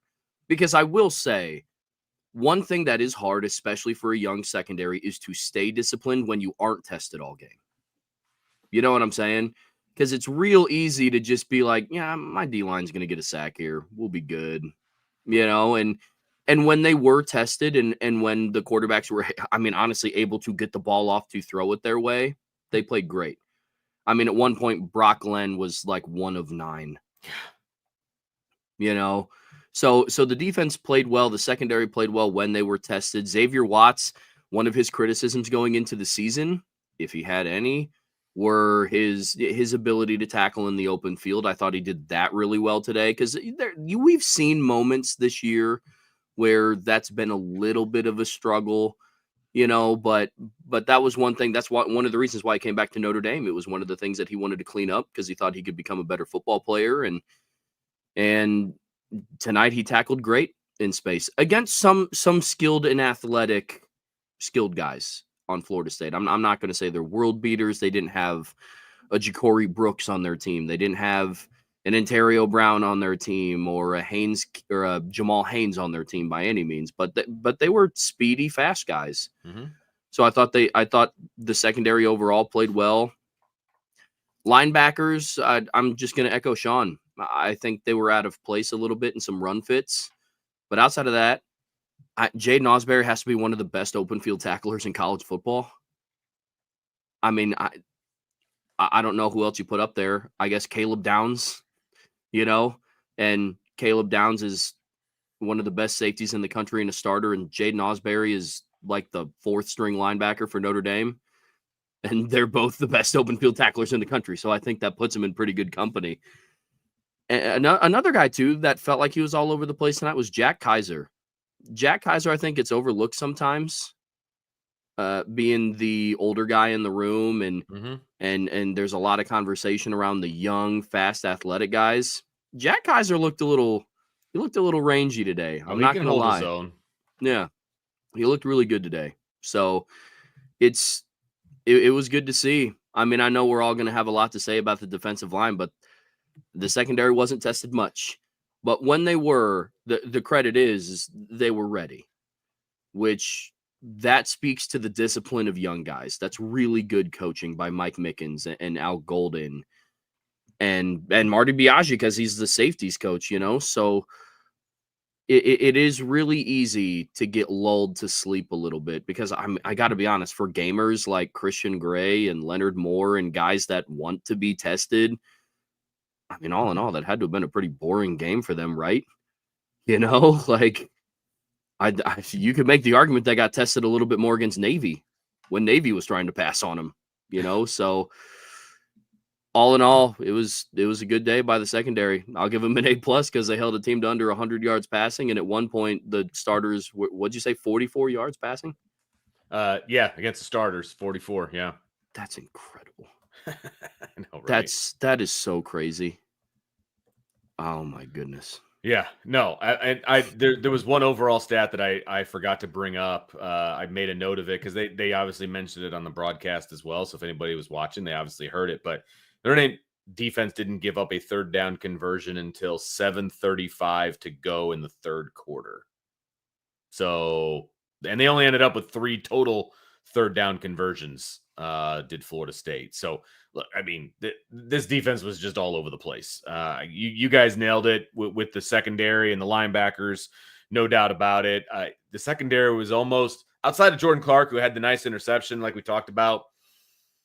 I didn't really notice them because they weren't really threatened and they did their job. And I shouldn't say a lot, a decent amount of the sacks were kind of coverage sacks as well. There was nowhere for him to go. I mean, there was nowhere for him to go, and the pocket closed so quickly that there was no relief in sight for either quarterback. So that definitely contributed to the 8 sacks. So I want to give credit to the defenders in the pass as well on that. But you guys absolutely hit the nail on the head. There wasn't a whole lot for them to do because that's just how bad Florida State's offense is. I mean, it is what it is. There's going to be bigger challenges ahead. There's no doubt about it, with all 3 opponents, frankly, when it comes to their offense. So we'll circle back to the secondary and the linebackers when we talk about those 3 games. But let's transition to the defensive line, guys, because I mean, 8 sacks is an impressive number. I don't have the information in front of me, but I can't remember the last time Notre Dame had 8 sacks. I don't even know if they mentioned when the last time that happened, but 8 sacks is a legitimate, game-wrecking situation for Notre Dame's defense. Riley Mills just had an absolute, I mean, he's played really well the last 3 games, no doubt about it, but he had an absolute coming out party as soon as Howard Cross went down. He's like, well, my guy went down. I've got to now put the cape on. I've got to be the guy. And he was the guy. 3 sacks, just absolutely killing it. And then Kurt Heinisch was like, oh, well, now I'm the starter for today. I'm playing starter reps. Cool. 2 sacks. Let's go. So, I mean, just an impressive performance by the front and what they were able to do. They did it with speed. They did it with quickness and defensive moves. And they also did it with just flat out, we're better than you. We're stronger than you. We're going to push you back into the quarterback.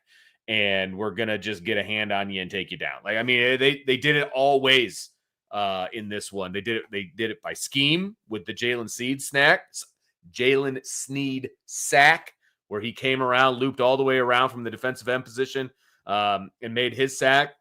Riley Mills, like I said, got a bull rush sack. He got a quick, hand move sack. Like, they did it in all ways. So it wasn't fluky by any stretch of the imagination. So, fellas, defensive line thoughts. Trevor, I'll let you go first on this one. But, I mean, what a performance by these guys up front. Yeah, I mean, we talk all season, coaching staffs talk all season about, when somebody goes down, somebody has to step up. And you saw that real time. A lot of times it's, at the end of the game, you find out somebody's out for a while, so it's the next man in mentality. I mean, Riley Mills had 2 plays to just kind of get his wits about him and say, all right, well, my partner in crime along the defensive line with me is done, at least for tonight. So it's time to go. And Riley Mills has been playing like a man possessed the last 3 games. And I was like, if he can just play like that the rest of the time, Notre Dame's going to be all right. They're going to be pretty darn good. And then tonight he played better than what he did in those last 3 games. So yeah, Riley Mills played fantastic, but the entire defensive line did. I'm happy for Junior Tuialamaka. He got his sack. Yeah, he's been playing a lot better this season, and his came later in the game, but he played well. Donovan Heinisch played really well. Jalen Sneed on the lineman game stunt that they ran on his sack played really well, and I know we touched on him before too. But the defensive line played really well today. Yeah. And one thing that I was nervous about going into this game was, can the interior of the defensive line still continue to create as much disruption? Because Notre Dame hadn't played a traditional offense since Louisville. And at least for part of the game against Louisville, they still had Boubacar Traore on the edge. So typically with traditional offenses, you do like to see your edges create a little bit of pressure. And they did for the most part. Bryce Young was getting in there. He was penetrating the backfield. Josh Burnham was getting back there. But, like Josh Burnham isn't really like a true pass rusher. He plays the run really well, but not really. He's not known as like that Boubacar Traore pass rusher or that Jordan Botelho pass rusher. So it was nice to see the defensive line step up, man. Riley Mills played like a man possessed tonight. And I'm not going to lie, after the first series, I was getting a little nervous of like, oh boy, this is, I hope we're not sitting in the post game talking about a step backwards for the defensive line. They put a stop to that real quick. So I'll leave it short. They were impressive tonight, man. They played lights out. Lights out. No doubt about it. Sean, got some thoughts on the big boys up front? Yeah, not much to say, right? 8 sacks, very disruptive, stepping up. Riley Mills elevating his game as soon as Howard Cross goes down. Hopefully, from the look on the sideline, it looked like an ankle. Initially, I was like, oh, I hope this isn't a knee. Right. But it was an ankle. So hopefully they put like a brace on his ankle and they taped it up pretty good. And obviously at that point it was like they don't need him to go back in, and so they didn't. My guess is if this was like a playoff game, he probably goes back in the game and just guts it out. But give him a couple of weeks. Right. Just give him a couple of weeks, man. There's no need. You need him in December, not November. And maybe USC, okay, but I'm sorry, you don't need him next couple of weeks. You just don't. And there's no point. There's no need to force it. Let him get healthy. Like you said, we need him in December, but that just speaks to the overall depth on this roster. That they just have guys that can step up. It was good to see Trevor's guy, Armel Mukam, get some run. It was good to see Sean Sevillano Jr. get some run, Devin Houston, and the best scout defensive line in all of America. Or that Marcus Freeman's ever seen, according to what he said this week. So it was good to see those guys actually get some run during the game. But no, Once again, the recruiting and the depth and having a kid like Jalen Wiggins on campus, Florida commit that they're trying to flip, 3 technique. Absolutely. You want to see that. It's great to see Riley Mills have that monster game. It's great to see the backups come in and play well. So they get an A for me. This defensive line gets an A for me. I think they held up what they said earlier when they were schemed against early in the game. They continued to play fit ball instead of football, according to Marcus Freeman. And they did not fall in the trap that Mike Norvell tried to lay, like Northern Illinois other teams laid early. And they continued to penetrate, get upfield, and disrupt the offense. And eventually it turned into negative plays that put Florida State behind the chains. So incredible job, not only physically, but mentally sticking to the assignment and doing the job that they needed to do for 4 quarters.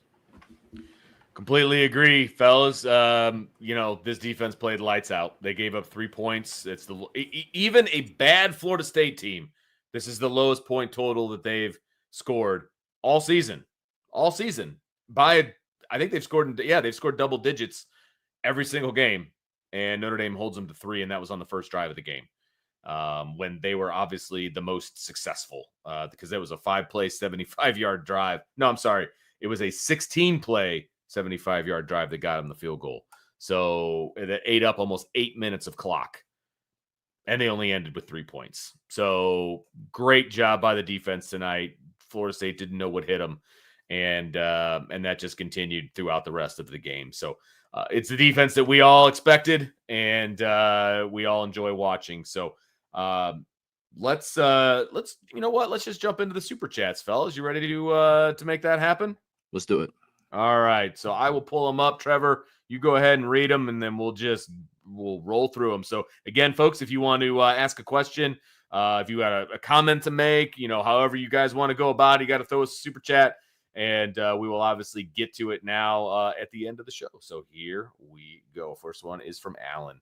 Super chat from Alan Watson. Thank you, Alan. Teams are really starting to focus on Love when he's in the game. I would love to see a couple 2-back sets once in a while. I don't disagree with that one at all. I don't think they needed it today with the kind of the way things were going. And so maybe they, just felt like they didn't have to go, because we've seen it in bits and pieces throughout the season. We know that it's in the playbook.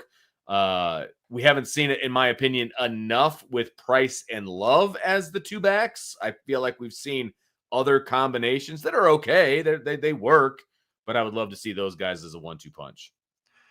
Yeah, I'm not the biggest believer in coaches holding off for, the playoffs. Like, yeah, I get that. I'm not a big believer in that, but that is like that personnel grouping specifically is something that I see. Like, because if you look at the rest of Notre Dame's schedule, if I'm one of the coaches, right, it's like, is that something that we're going to have to pull out that much?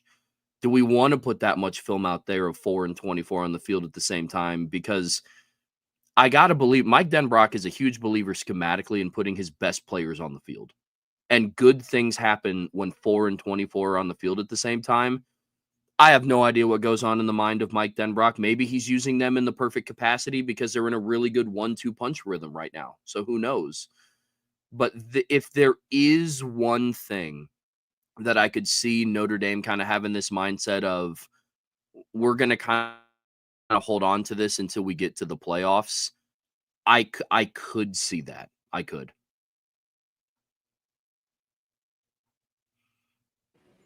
Yeah, Trevor, I mean, we've been asking for 21. We saw it a little bit earlier in the season, but I agree with you. Maybe that's something you keep in your hip pocket for a more important game. Yeah. But ultimately, I think Mike Denbrock is going to – he tried it tonight. They actually had an opportunity one-on-one down the field where he came out the backfield and had gotten over the top of the linebacker. And I think Riley maybe had a little pressure coming from the right side, so he wasn't able to complete it. But Jeremiah Love had, clearly just run past the linebacker. And if Riley had another second, maybe he would have seen him down the seam and completed the pass. But I think Mike Denbrock is trying to find different ways to use for, and I'm all for that. Mm-hmm.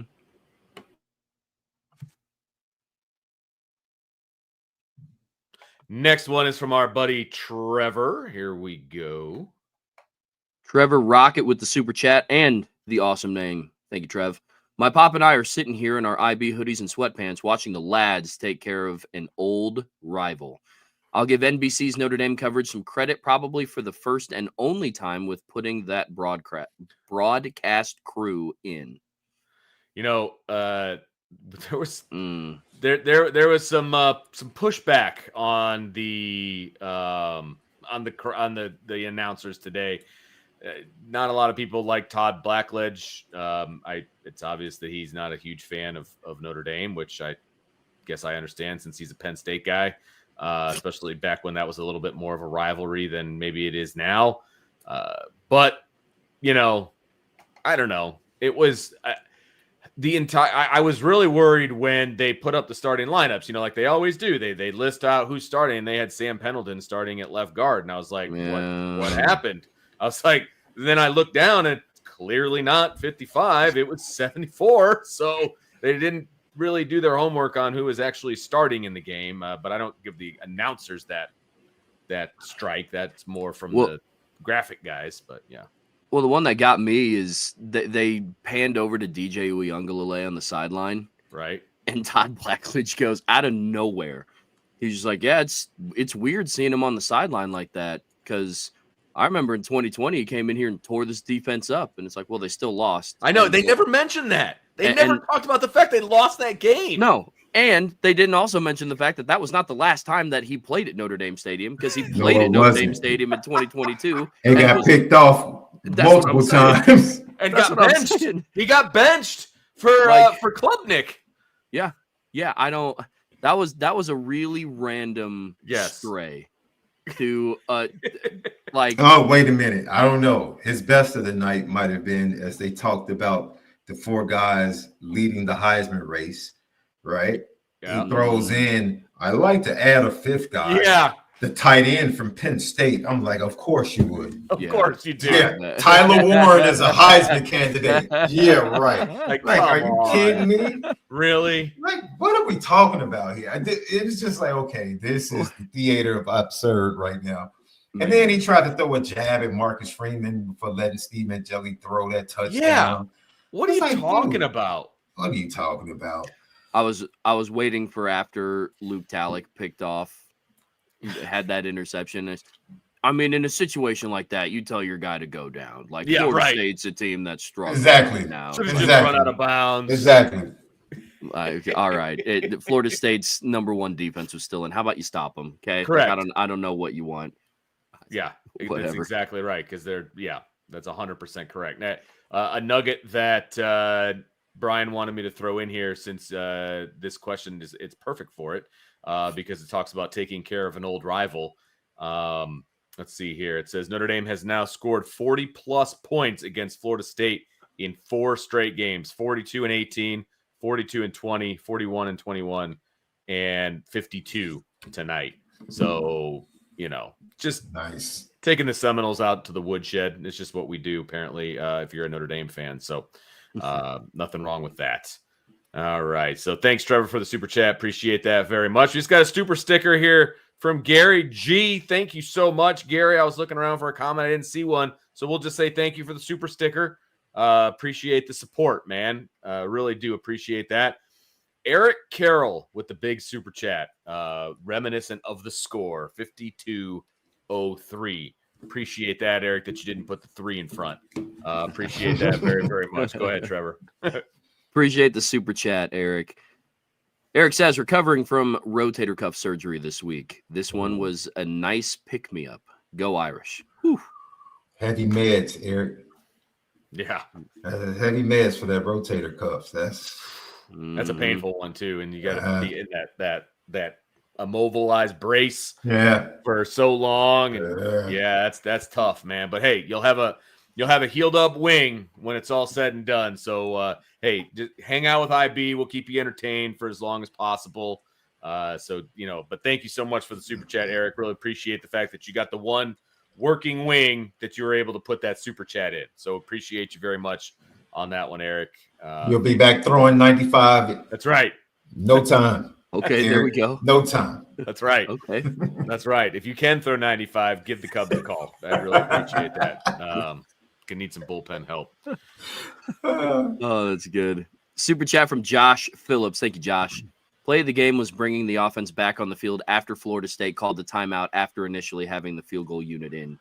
Oh, I cannot believe we didn't talk about that. How could we not talk about that particular series of events? That was genius. Go ahead, Trevor. I will let you lead off on this one because you're absolutely correct. It was genius. That was absolutely genius. So, Josh, thank you for the super chat and the friendly reminder. So, I mean, that's just good coaching at its finest because at first, when I saw them trot out the field goal unit, I was like, 52 yards? Okay, isn't Jeter's the backup long? kicker, Yeah. by the way? Oh, I know. I was like, not sure about this plan. I know. I was like, isn't Jeter's season long a 48? And then I looked and I was like, oh, it's Yoakum.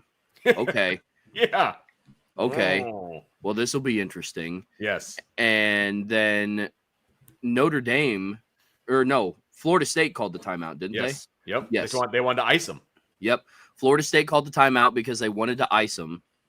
And now with the new rule, you cannot call back-to-back timeouts in college. So having known that, Marcus Freeman and Mike Denbrock did a really good job of running the offense back out there and had a perfect play dialed up. And another compliment on offense, this was after Jordan Faison had a drop already. Yeah. That go-to guy on that deep in route on 4th and 10 was Jordan Faison. So another tip to the cap of Jordan Faison executing when he needed to, and another tip of the cap to Riley Leonard going back to his guy. That shows trust in that relationship right there. Like, that means a lot for a receiver. It does. When you drop a pass, like there's that stigma where, a receiver drops a pass, sometimes like, all right, well, I'm not seeing the ball the rest of the night tonight, especially not in a crucial situation. So overall, it was a genius coaching move. I'm with you, Josh, that is play of the night. Could not agree more, man. That was, somebody texted me and they're like, well, that was a lucky play. Luck had nothing to do with that. Number one, no, it was, they knew they couldn't take another timeout, so they trot the offense out there. And Florida State is caught. They got 12 guys on the field. They had their field goal block unit out there. So they got 12 lined up. So not only did Notre Dame convert the fourth down, they converted against 12 guys. Okay, first of all, they converted it against 12 guys. They knew exactly what they were doing the entire. There was. I'm sorry, but there was no luck involved in that scenario in any way, shape, or form. That was just. Look, we will harp on Marcus Freeman for being a first-time head coach, making some mistakes when it comes to coaching, whether it's timeouts or whatever the case may be. You got to give him props for this one, man. And I don't know who. Maybe somebody was whispering in his ear. Maybe it's the analytics guy. Maybe it's Mike Denbrock. I don't care. The call was made, and if we're gonna nail Marcus Freeman for mistakes made from a play calling standpoint or from a game management standpoint, then we've got to give him props for this one because the buck stops with the head coach. That was a very, very impressive and game turning situation because that touchdown going into halftime with the knowledge that Florida State is getting the ball coming out of half was massive. That turnaround was absolutely massive because, guys, it was at best a 50-50 shot of him hitting that field goal. At absolute best. And they end up getting a touchdown instead. So it was genius. It was genius. Thank you, Josh, for bringing that back up because I forgot to talk about that, and that is our fault, man, because that was just a great, great situation for Notre Dame. Yeah. All right. Here's one from Aiden, our buddy. Super chat from Aiden Benami. Thank you, Aiden. Was at the game. If we have a home playoff game, we've got to be much louder and much more rowdy. Hope Howard is okay. God bless IB, Notre Dame, and us. Boom. I'm saying the U.S. and us. I like it. Hey, God bless us. God bless us, everyone. It's It's like, almost the holiday season. uh, That's great. That's fantastic. But no, Den, you're not wrong. We always want the home crowd to be louder than normal, and I think it'll be tough for them not to get up for a playoff game. I just feel like it's going to be a heck of a crowd for a home playoff game if Notre Dame is able to host that game. I'm just maybe I'm the glass is half full guy. I thought the crowd was pretty entertaining tonight. Okay, they were good. singing along with songs. yeah. Hyped at the end of the third quarter. They Listen. started the anti-war chant against Florida State. Look, I thought they were into the game. I wasn't there, but Notre Dame doesn't. What's the student body, Vince? Somewhere around 12,000. Well, like I think 8, undergrad's about 8, and then you add in like graduate students and stuff like that. That it gets a little higher. Yeah, that and like Holy Cross and St. Mary's. That's a good point. Holy Cross and St. Mary's, yeah. So I mean, you don't have like the student body size that other schools have to fill a stadium or fill 60% of the stadium, and the student section is like massive and just super loud. It's a different environment. It's a different environment. So trying to compare it to like a College Station or like a big house you're just not going to get that. But for what it is, I thought it was a pretty good environment. At least that's the way it came through the tube. Yeah, I had tonight. I had a couple of buddies that were at the game. They said it was for a 1-8 team. It was pretty rowdy. Okay. And one thing that I have noticed, like NBC broadcasts kind of muffle crowd noise a good amount, and that's not just with Notre Dame games. Like I've noticed that with some other Big Ten games as well. That's been on like night NBC games. So yeah, I heard the stadium was actually pretty decent, but I do agree with you. No matter how loud it was tonight, it should definitely be much louder for a playoff game, right? Because I don't think Notre Dame is playing any 1-8 teams in the playoffs. So I can guarantee you that one. There's very few. I'm known as the guy that gives too many, guarantees. That's a guarantee. They're definitely not going to be playing a 1-8 team in the playoff. That is for sure. That is for sure. All right, we got another one from Iden, and I think this one is directed at someone in my family. So go ahead. Dylan James R. It's greater than. Yeah. Okay. Yeah. Happy for Dion. The team was hype. Look. James Randall is 9 years older than my kid, so and he's about 3-4 inches and 70 pounds bigger. But Dylan's got a better average, so I don't know. I guess the football field's the same size, so just gonna throw that one out there. But I still, in all seriousness, I still don't understand why they keep rolling him out on these punts. Let him just punt the football. He's so much better at punting the football in a pro style situation than he is rolling out. I don't get it. And Marty Biaggi is insistent on him doing this rollout garbage. Just let him kick the football. I don't know. That it just bothers me every time. And I know I get way too excited about special teams. I get it. But every time he takes those 3 steps to the right, it's like, what are we doing? Yeah. It's like asking a bad free throw shooter to take the technical free throw and get mad when he misses it. Like, it's frustrating. Yes.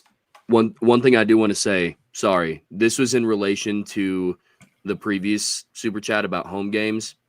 I saw something in the chat, and it said the NCAA is going to handle tickets for home games. That's not true. So it is.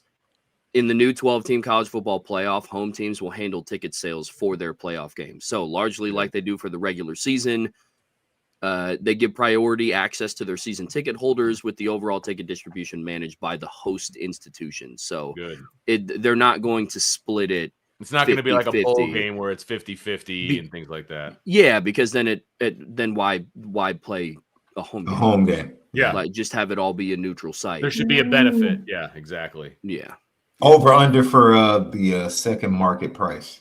The aftermarket price on the first Notre Dame home game ticket, 2,000. I was about to say, I mean, It's going to be four figures, I would think. Yeah. Yeah. I would say a minimum $1,200. Yeah. Like, and that's for, I mean, you're at the same eye level as Touchdown Jesus.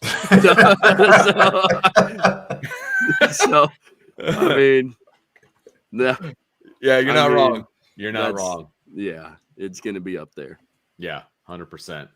Let's see. What do we have here? We got one from Nova 2015 with the super chat. Thank you, Nova.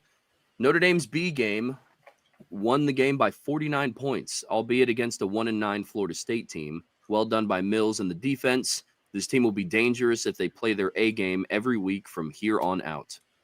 I think you took the words right out of our mouth, Nova. I agree with you 1,000%. B minus game was good enough for today. Got him 52 points and a 49-point win, but that will not get it done in December. Let's just say that, right? Sure. I don't want to say it won't get it done because it could, depending on who they draw in the first round and, things like that. It could. It absolutely could. But I don't want to take that chance. I would much rather them have, play their game. Yeah, agreed. I mean, you could start having the conversation. Like I said at the start of the show, a common reoccurring theme is just that we seem to always be saying that Notre Dame played their B game and they're winning by 40 points. So maybe Notre Dame's B game is making other teams play their D game, So I'm with you. I don't think that it works in the playoffs. If Notre Dame wants to make a run and make it to the semifinals and compete for a national championship, it can't be games like that, But I mean, if they can go, I don't care who you play. I mean, a 52-3 is right. That's a beating. It's still Florida State. I mean, I know that they set the record tonight for most losses by a team ranked in the top 10 or whatever it is in the preseason. Like, I get it. They're having a horrible year. It's still Florida State. They still recruit high-level kids. They still have a good coach. Look, are we going to dismiss that Mike Norvell's a good coach? Because I'm pretty sure he went 13-0 last year in the regular season. I mean, he's a good coach, right? Yeah. So, yes, they are a down team, and you're supposed to take advantage of teams that are down.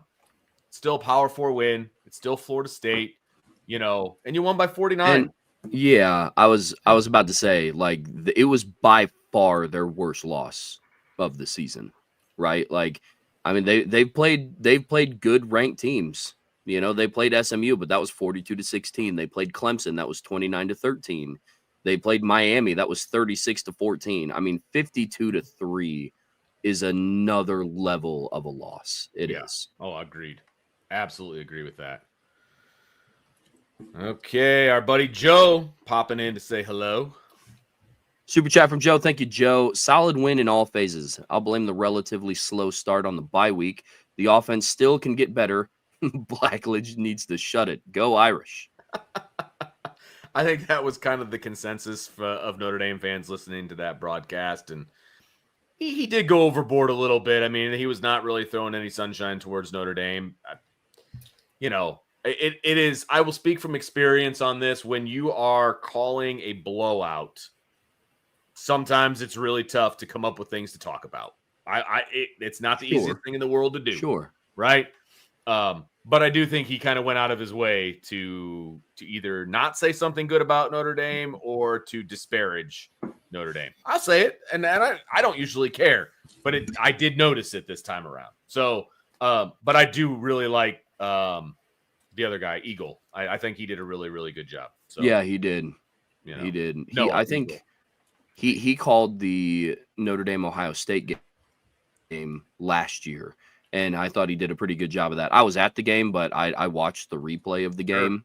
So, but yeah, it's very rare that someone can make me want to hear the voice of Jason Garrett. Man, I was thinking it. It's very rare that happens, fellas, but I think it happened tonight. Yeah, that's a fair statement. That's a fair statement. So. Yeah, not great. And I don't want to, make people too upset, but the chances of you getting this exact team for the Army game are pretty good. want to prepare everybody for that one in 2 weeks. So because that they're the number one crew, they do the night games on NBC, and that is a 7:00 kick. So well, hey man, I'll be at that game. That will not be a problem for me that day. So you're the one going, huh? You do the good straw. All right. Yeah. So good for you. I mean, I guess, mind you, we'll be in the same like vicinity, so hopefully they just don't talk loud enough that I see them. That's fair. This is fair. That's fantastic. That'll be a fun trip for you. Yeah, it'll be all fun. Right. We got a few more here to get to. Super chat from Brendan Steyer. Thank you, Brendan. Is there anyone coming off of the injury list before the postseason? So I saw the super chat come in and I took a look. Logan Thomas, I don't think played today. He was questionable going into the game. Yep. But outside of that, CJ Carr was also listed as questionable with his elbow. I heard he was going through pregame warmups. But as of right now, those are the only two people eligible to come off of the injury list, because I don't think I saw Logan Thomas play today. No, he didn't. And if I were a betting man, especially against Virginia, if Howard Cross is not ready to go, he will probably be on the injury list for next week. Mhm. But you can believe that he will be off of the injury list come postseason, if not before. So, yeah, but those are the only two. The rest of the injuries on there are all season ending, and they were declared season ending when they occurred. Yeah. Mm-hmm. Yep. 100%. Well done, Trevor. Super chat from Pete Weber. Thank you, Pete. Thanks for the tailgate, IB. Missed you, Vince and Sean. The best in the business, without a doubt. Thanks, Pete. You the man. Thank you, hey, Pete. If it wasn't for my kid needing to go to college next year, I would have been there. There's no doubt about that. I was watching a different game this afternoon. So I got 2 football games in today. So it was Nice. it was a good day. It was a good day, and both teams won. So Hey.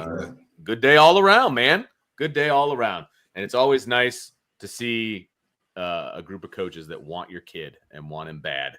So that was cool. fun. That was fun today. So That's really cool. all right, final super chat at the moment. Super chat from Barbecue Pitmaster. Thank you, Barbecue. Knapp out of position, but tough as nails.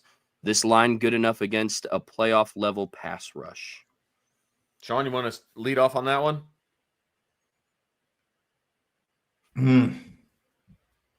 Yeah, good enough. Good enough to give Notre Dame a chance to win. Yes.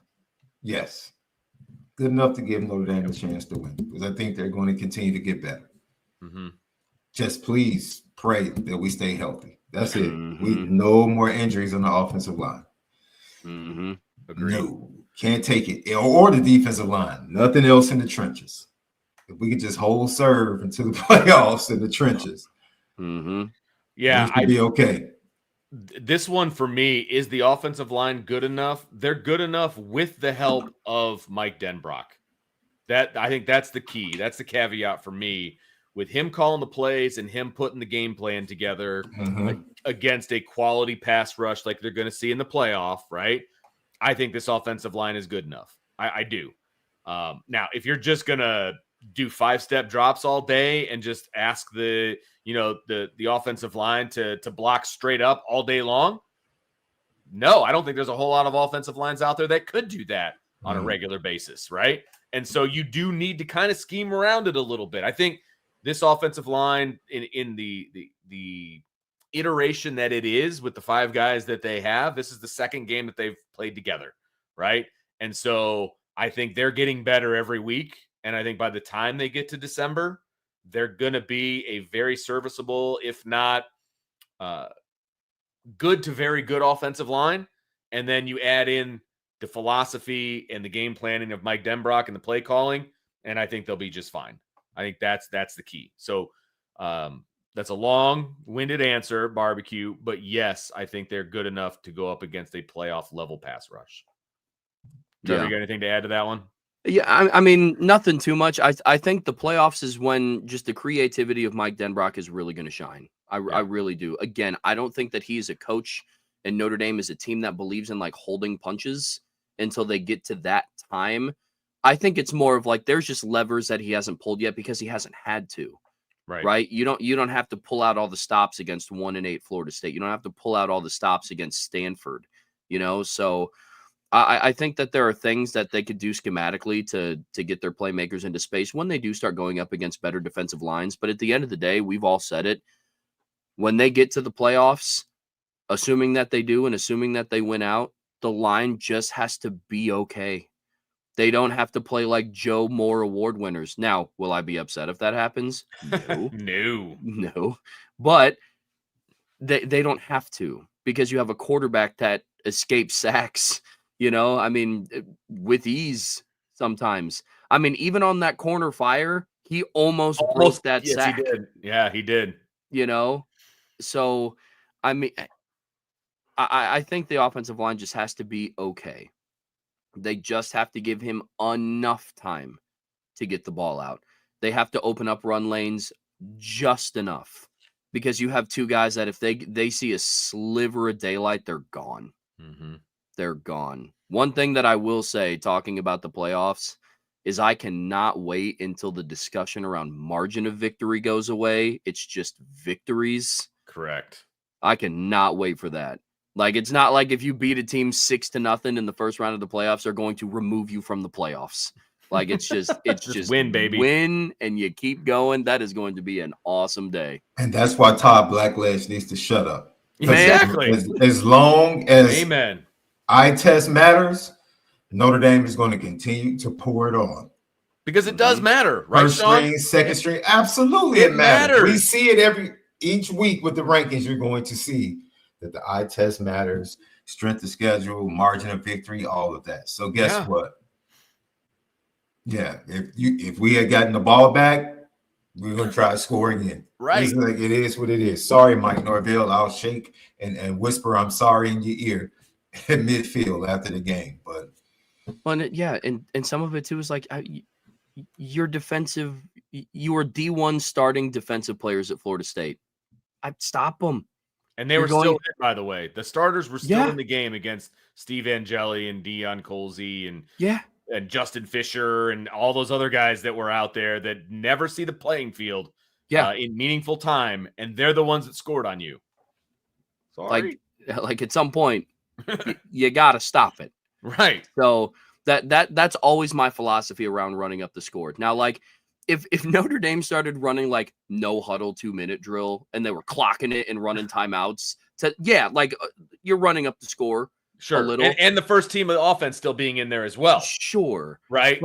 But like, if you're just running your offense with your second string, even your the running back that was in was there was walk-ons in the game, Trevor. Like, it was more than just the second string.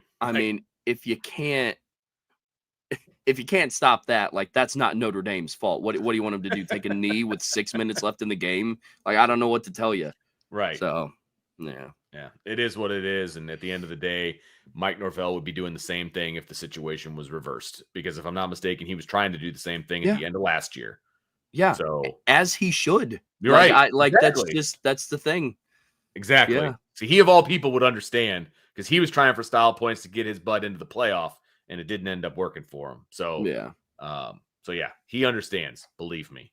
Oh yeah. All right, fellas. Well, that is going to do it for this edition of the post-game show and our analysis of the 52-3 Notre Dame victory over Florida State. Moves the Irish to 8-1. They've got 3 games left on the schedule. Last home game is next week against Virginia. It will be a 3:30 game, and so we will be on directly following around 7 o'clock-ish to break that one down. Then, of course, Army on the road at Yankee Stadium. That is a night game. And then USC is TBD as far as the time and, not the location. That's in LA. But the time. Probably going to be a night game. So we're probably looking at 3 out of the 4 night games going down the stretch. And then we'll see what Notre Dame's future holds. So make sure you guys stay tuned. We've got Upon Further Review tomorrow evening. And then, of course, we get into our normal slate of shows throughout the week. With the afternoon show, the big show, as well as IB Nation Sports Talk in the evenings. And then we will have a rankings show once the rankings come out. I believe it's a little bit later this week. I think it's an 8:30 show, if I think I saw that correctly. So as soon as that show is over, we will come on and we will do our kind of our reaction to what the rankings are. Hey, Georgia went down. Miami went down. Who knows what's happening with BYU? They're down 2 with almost 2 minutes to go, and I believe Utah has the ball. So might see another undefeated go down. So, hey, it's still college football, guys. And as long as Notre Dame takes care of business, I think they're going to be just fine. And I think we'll probably not have to get on a plane or a bus or whatever for that first round. So Notre Dame takes care of business this week. So 1 down, 3 to go as far as that is concerned. So make sure you hit the like button, the subscribe button, that notification bell, share with your family and friends. Give us a 5-star review. Appreciate you guys hanging out with us into the wee hours of the morning. We will talk to you next time on the Irish Breakdown podcast. Have a good night, everybody.